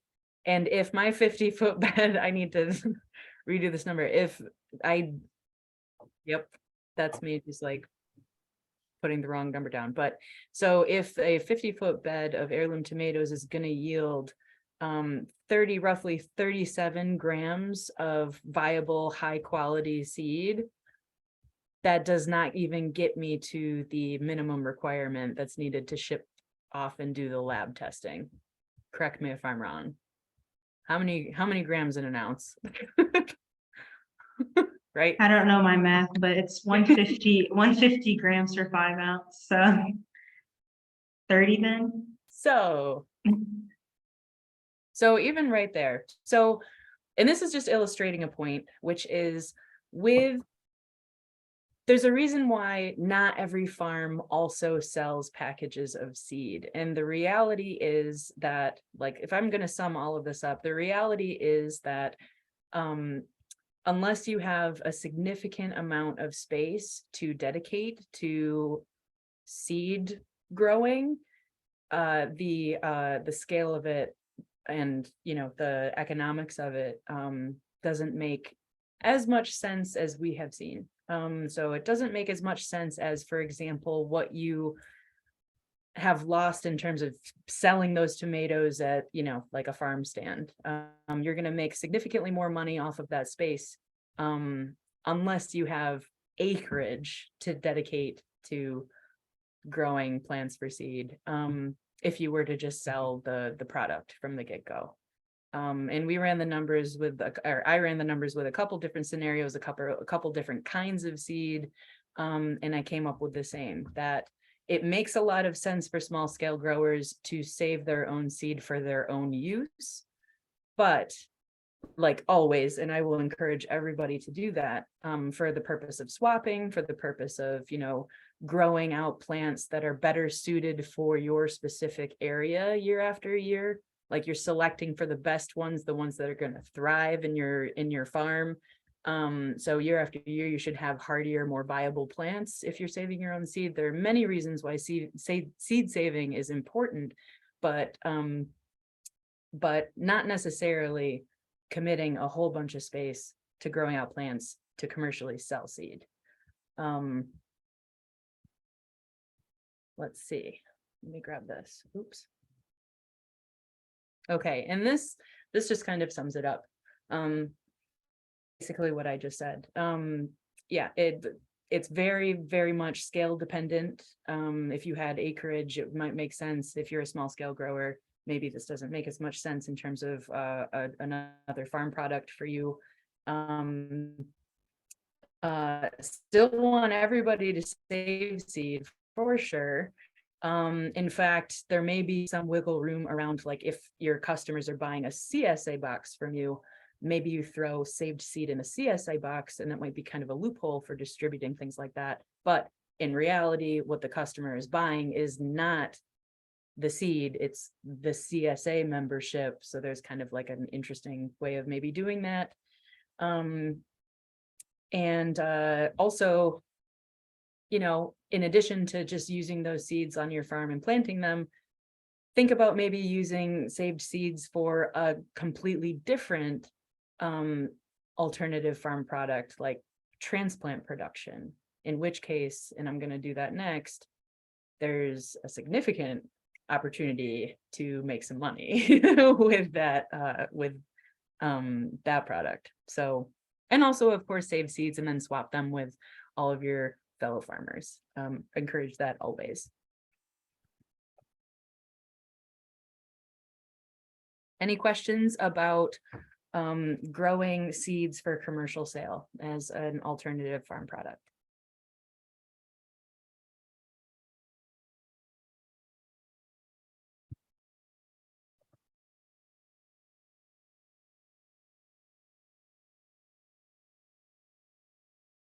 Sweet. If there aren't any other questions, I'm going to roll into selling transplants, which is, I gotta say, the definitely my comfort zone here. So bring on all your questions. Also, it sounded like 8 of you already do this. So if you have really specific questions about doing it better, doing it differently, what do I do? What do you do? Please bring it up. This one, of all of the things we've discussed, to me anyways, seems like the biggest no-brainer. Most of you are probably already growing transplants for your own use in your backyards. But if you haven't yet, you should consider potentially taking some of those transplants and selling them out there in the wild. This is, yeah, to me, a no-brainer for alternative products off your farm. I wish more people would do this. What I have seen across my own growing, GID, other farms, and locally, regionally, is that there's kind of this, there's a big market for this in terms of farm products. There are only so many, you know, markets for kale when everyone has kale, but it seems like the transplant market, especially around April, May, June, seems like it's inexhaustible. So by all means, there's tons of market room for other people to sell transplants. So please think about it. And it's a no-brainer because oftentimes you already have all of the materials available to you to do it. It takes maybe some specialized equipment, some like, you know, startup costs like lights or trays. It does also take some, you know, consumable costs year after year, like nursery pots, little tags, you know, to put in amendments for your soil, potentially heaters if you don't have access to like a greenhouse or a way to like heat the space early in the season. But largely, I think most of you have all the startup materials or could easily acquire the start doing transplant production in a real way. It's really easy to work like into your planting plan. So in addition, like your planting plan that tells you when you're going to sow everything like outside in your garden beds and when you're going to harvest, it's really easy to just add to it a transplant production part of your plan. Transplants also, and this is a big deal, like they hit when you're growing out transplants in April and May, or even like March and April and early, especially if you're pre-selling those transplants. So you're offering to people like, hey, you can buy them and pay for them in February, March, and then we just get them to you in April, May. This means that you have cash flow that you wouldn't necessarily have in the winter or late winter and early spring before the season starts to ramp up, which means that you're getting money when, you know, the produce isn't here yet, which means you have income across a wider chunk of the growing season. And you can do the same thing, grow transplants for people in the fall, either perennials or another round of flowers or something. And then you're increasing your income potential in the shoulder seasons, which is really great, which is really, really great. And let's see, again, like there's always seems to be a market for the rare, unusual, hard to find varieties that tend to be in every small scale Detroit grower's backyard.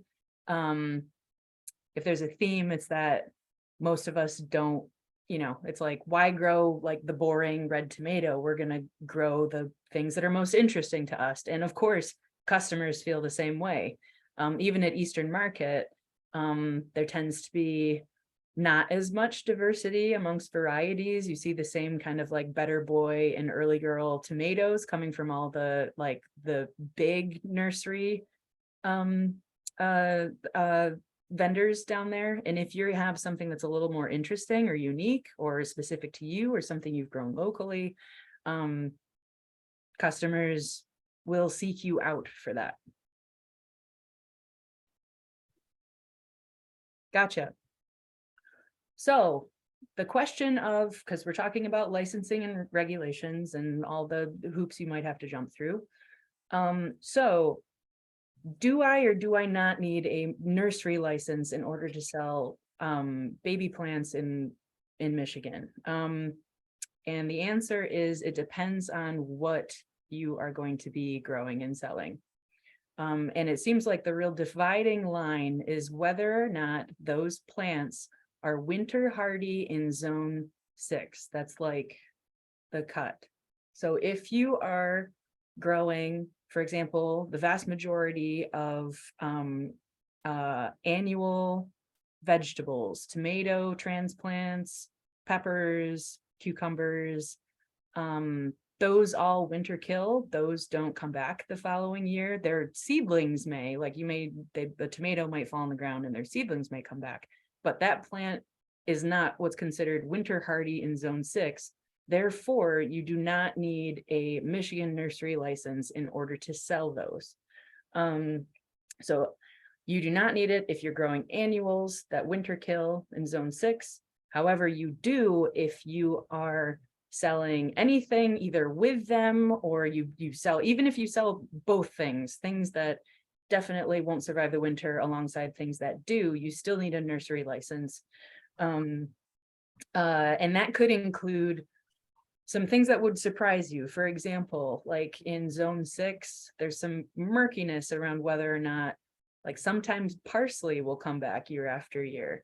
As it's written, parsley is not a perennial in zone 6, therefore you nursery license to, even though for some of us, like if it's in like a really warm part of our field or a backyard or a pot that we brought in, like it can come back year after year, but technically as it's written, it's not considered a perennial plant and you don't need a nursery license for it. So there are always like some like unique cases like that.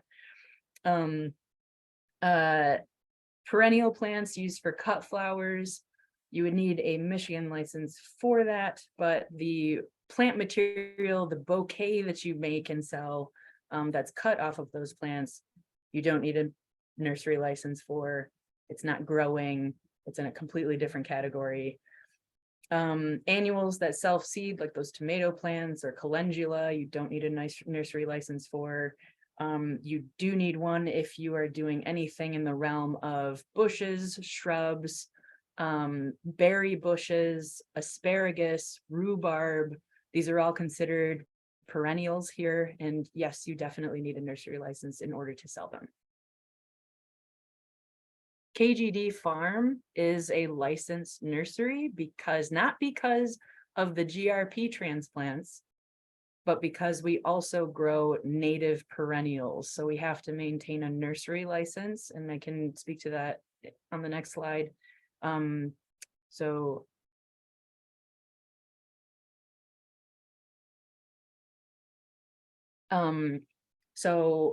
we hold a license for, I believe we are considered a nursery grower, not a small scale nursery grower. So again, through MDARD, it's an annual license that you would pay for. There's an annual inspection that is a part of maintaining that license. And you would need to carry a license for each location where you are producing and or selling your plants. So for example, if you produce them and sell them off your farm, but you also take them elsewhere to sell them either out of the back of your truck or at a different farmer's market, you would also need to hold a license for that location as well. So it's location specific licensing. There are 4 different categories. If I had to wager a guess, I think the small scale nursery grower category, and I'll talk more about that on the next slide, but that would probably be most of the people who are kind of like in this class, or it would apply to the most people. And it's all dependent on, again, like the size of your operation and where the plant material is coming from, and what kinds of plants. So you fill out the MDARD application online. You can do it online now. We highly encourage people to do it in September and October so that it's ready to go in the spring. And you pay your annual fee. Somebody comes out, inspects your property. You end up with your license. I think it's within 90 days. If you are selling either strawberry or raspberry plants, they actually require 2 inspections a year. Those are unique plants. So it's 2 inspections instead of just the 1. You pay your fee and then you're good to go for sales for a full year. And then that's something that you have to repeat annually. And here are the categories. So the nursery grower levels, that is if you are, that's pretty much most of us. Like I would be considered, like Ambassador Fridge Farm would be considered like a small scale nursery grower. So less than, for small scale nursery grower, less than 200 square feet in either a greenhouse space where you're producing transplants, or less than an acre outside, or a quarter of an acre outside as part of your nursery. It costs $40 a year, which is not, it's something, it's not super expensive. And then the inspection fee is the minimum, which is $59 for the inspection. If you start to scale up and or bring in material that you didn't grow yourself. For example, if you are propagating plant material from either, you know, another space inside Michigan or outside Michigan, like you're buying it in and then growing it out, then it changes a little bit. Then you're technically in the category of a nursery dealer, in which case the material is not necessarily yours, it's coming from somebody else and you're just growing it out. I don't think that applies to a lot of people, but I'm just putting it here for your information. In which case, and also if you plan on selling outside of the state, there's an even further inspection that would apply. So if you're bringing your plants to Ohio for whatever reason to sell, then you would also have to have like an import export inspection. I don't think that applies to anybody. So this is mostly just for your information. And if you need more information, I have actually the nursery specialist at MDARD, her contact information down at the bottom. But all of this is available on the MDARD website too. But this is what, if you're going the route of I want to sell, you know, I have a bunch of strawberries in my backyard and they make lots of babies and I'm thinking about selling those babies. Or I have raspberries that are all over the place and I want to dig up the canes and I want to pot them up and then I want to sell them.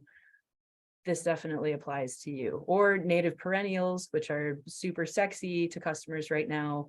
You would definitely need a nursery license or be working in a licensed nursery in order to sell those.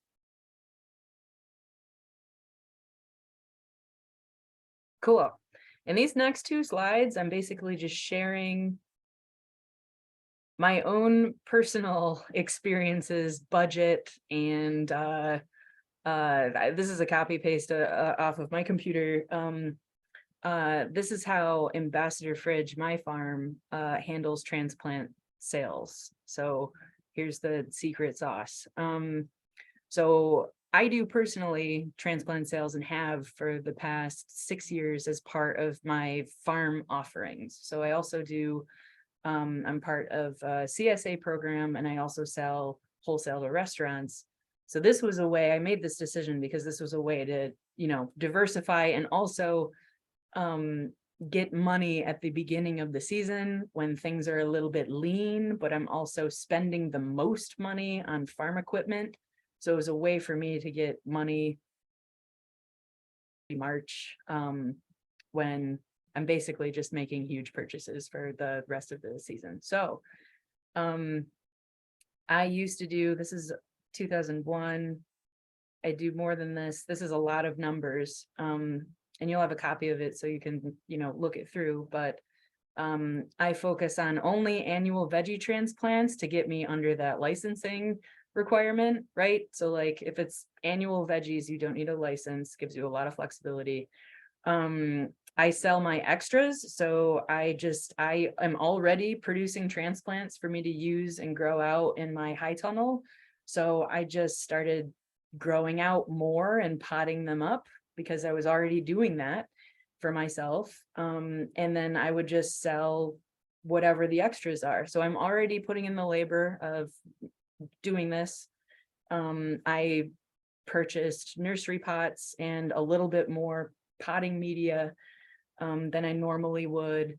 And then that's how I started 6 years ago. And now it's a thing. So I grow somewhere around, you know, I produce somewhere around like 500 tomato plants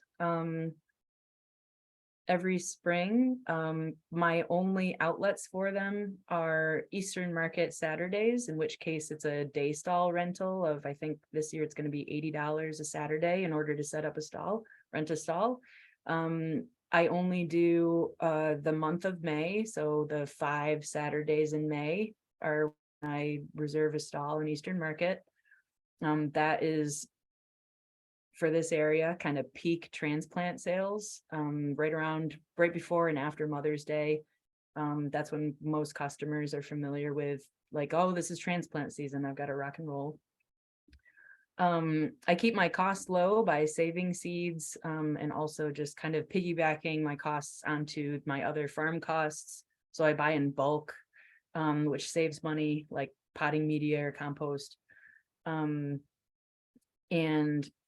largely I end up using a lot of the tools and equipment year after year. So those were one-time costs. I sell tomatoes for like a single tomato in a 4-inch pot for I think $4. And if I sell 500 of them, in this example, I sold I think 307. And even after factoring in electricity to run my heater and some grow lights initially, the consumables like plastic pots, things that just have to be wrapped up in the price. My revenue was over $1,200 that season, and I profited almost $800. And if you think about the fact that I was already going out to the high tunnel every day, I was already buying potting media, and really it's only 4 or 5. I think actually, if I look at this, I only had to go to Eastern Market twice before I sold out. So it's only 2 physical days of selling. And I did that year. It was my first year doing online pre-sales through Instagram. So I just put my list on Instagram and like took payments via what's the online pay? Cash App. I only actually had to dialogue with customers twice, and there goes all of my stock. I sold out by mid-May and I was done.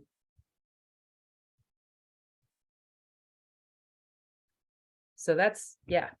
And I do that this year. I did that last year. It seems like the demand is only increasing for local grown, local and sustainably grown transplants. So those were all my details from 2021. And I'll say in terms of farm planning, again, May is peak. There's another bump that happens in, August, September, sometimes in terms of sales. Working it into the farm plan. This is actually a photocopy this is a picture of my 2015 planting plan, ambassador fridge. So working it into those documents is pretty easy. We're only really talking about babysitting these plants for about 2 months maximum. So we're not talking about a long time. You probably could get away with starting your tomato transplant specifically like 5 or 6 weeks before your first sale date.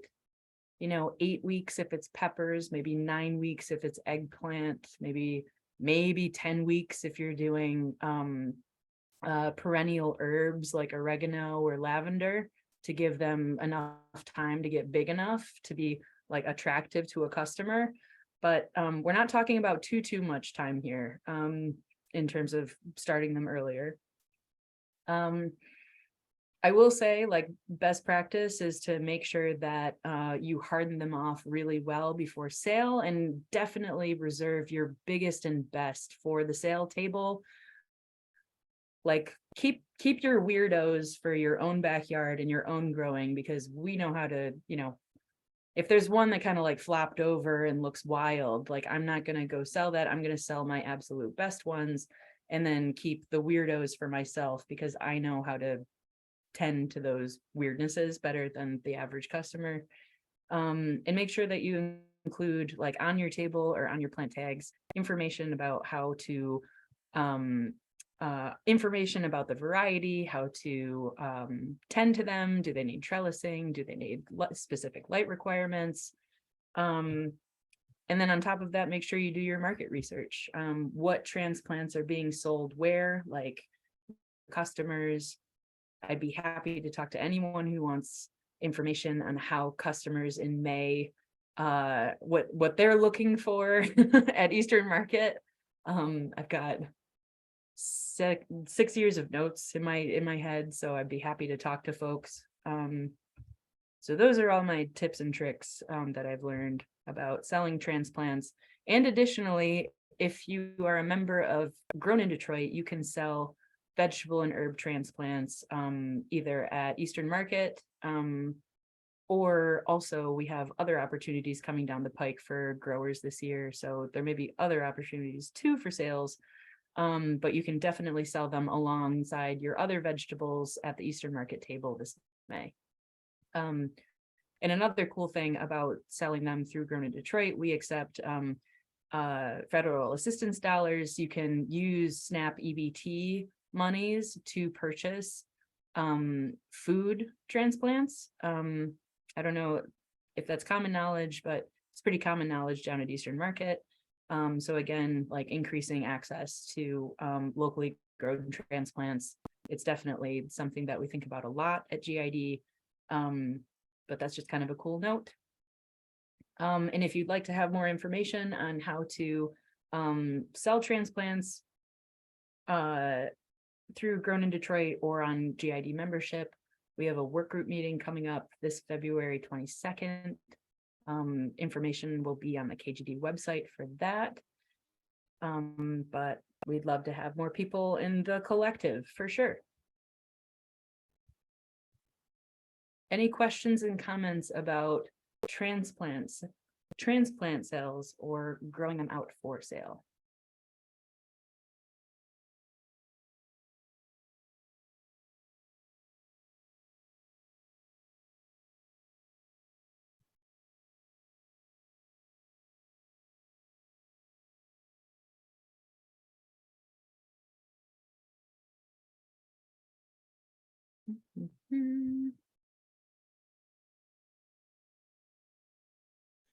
We've covered a lot of good information today. Oh, man.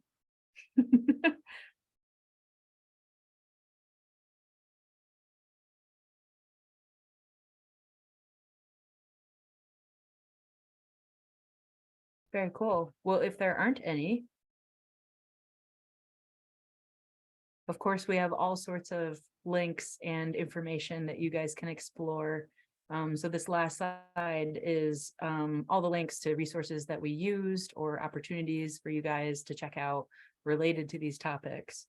And we hope that you found something that piqued your interest. Is something that you want to incorporate into your planting plan and your sales plan and marketing plan for 2023. And my goodness, yeah, this has been wild. And of course, we took a whole bunch of notes, and we'll be getting back to first, of course, the GID community, but also the broader GRP community with our findings, and really appreciate all of your questions, because again, like we've got a couple more months of research to do, and we're going to do our best to address everything that you guys brought up.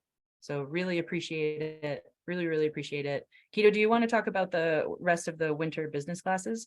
Yeah, before I get to that, do you one-page resource after that, or what's the kind of like? Exactly. So we are working on, and Camille is working on creating one-pagers around cottage food law, and probably specifically those categories, those different like licensing, commercial kitchen, what is it? So these will be one-pagers that'll ultimately be available on the KGD website that walk you through the process of, it'll be like, so you want to do pickles, you know, and then all of our research. Awesome. So yeah, stay tuned for this resource coming forward. So we are, I think, kind of at the end of the presentation for the day.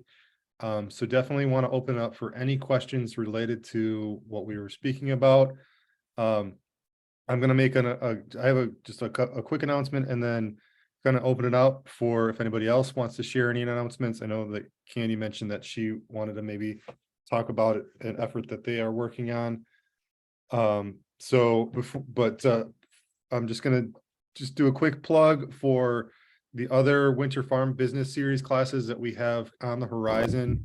So we wanted to share some resources to help people get ready for the growing season and considerations for how to make money off of your farm or garden. And so coming up next week, Thursday, is fundraising or fund development for your farm. So that could be anything from you know, pursuing grants, as a, you know, both as a, you know, for-profit business or a nonprofit business, if you're maybe a community garden or something, ways of kind of looking at doing fundraising for particular capital investments, or ways to crowdsource, get people involved in, you know, the cool things that you're doing. So that should be a really great workshop next Thursday. And then on February 2nd, we're going to be doing a session on farm planning. So digging in deeper. Molly, can you go back to that slide that was kind of an image of some of your farm plans, just as a, You got it. yeah.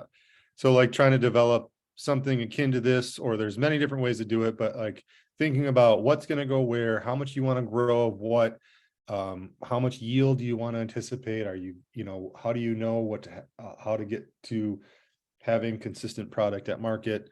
So we'll be going into detail on that, and we'll get some good resources on that front.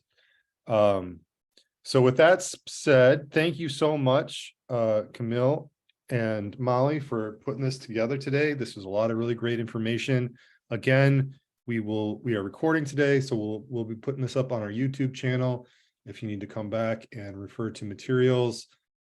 And then we will also be sharing the slides. So I guess what we'll do is we'll just do some quick announcements, and then we'll wind out the day with any kind of loose questions, anything kind of lingering that people might have questions about. So Candy, you still there?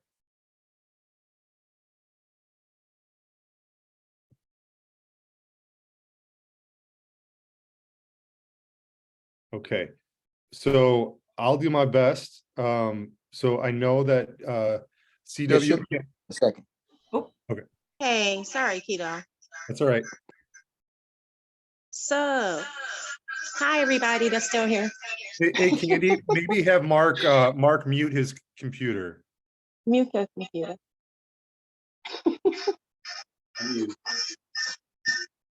That music. We're muted. Or maybe you just go on, maybe you turn the feedback is because you guys are both in the same room, is what I can gather. Okay. He'll turn his off. So, can you guys hear me? Oh, Yep. yeah. That's good. Okay, great. So I just wanted to share a fundraiser that we were chosen for. We do a lot of supplying to Folk Detroit Market, and they have a community grocery fund that they choose an organization to sponsor every year, and they've chosen CWO Farms. So it'd be awesome if, you know, you guys could go to the page. I'm going to share the link in the chat. If you could go to the page and possibly donate something. What they're doing is sponsoring community food boxes.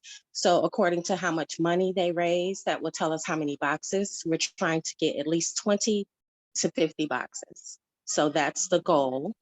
And like Molly said, this is the perfect time to actually get some additional income we wouldn't normally have, so we can get some excellent seed money going and some super farm planning. So any assistance that you guys could give us with that, that would be absolutely wonderful. And like I said, I'm going to put the link down in chat.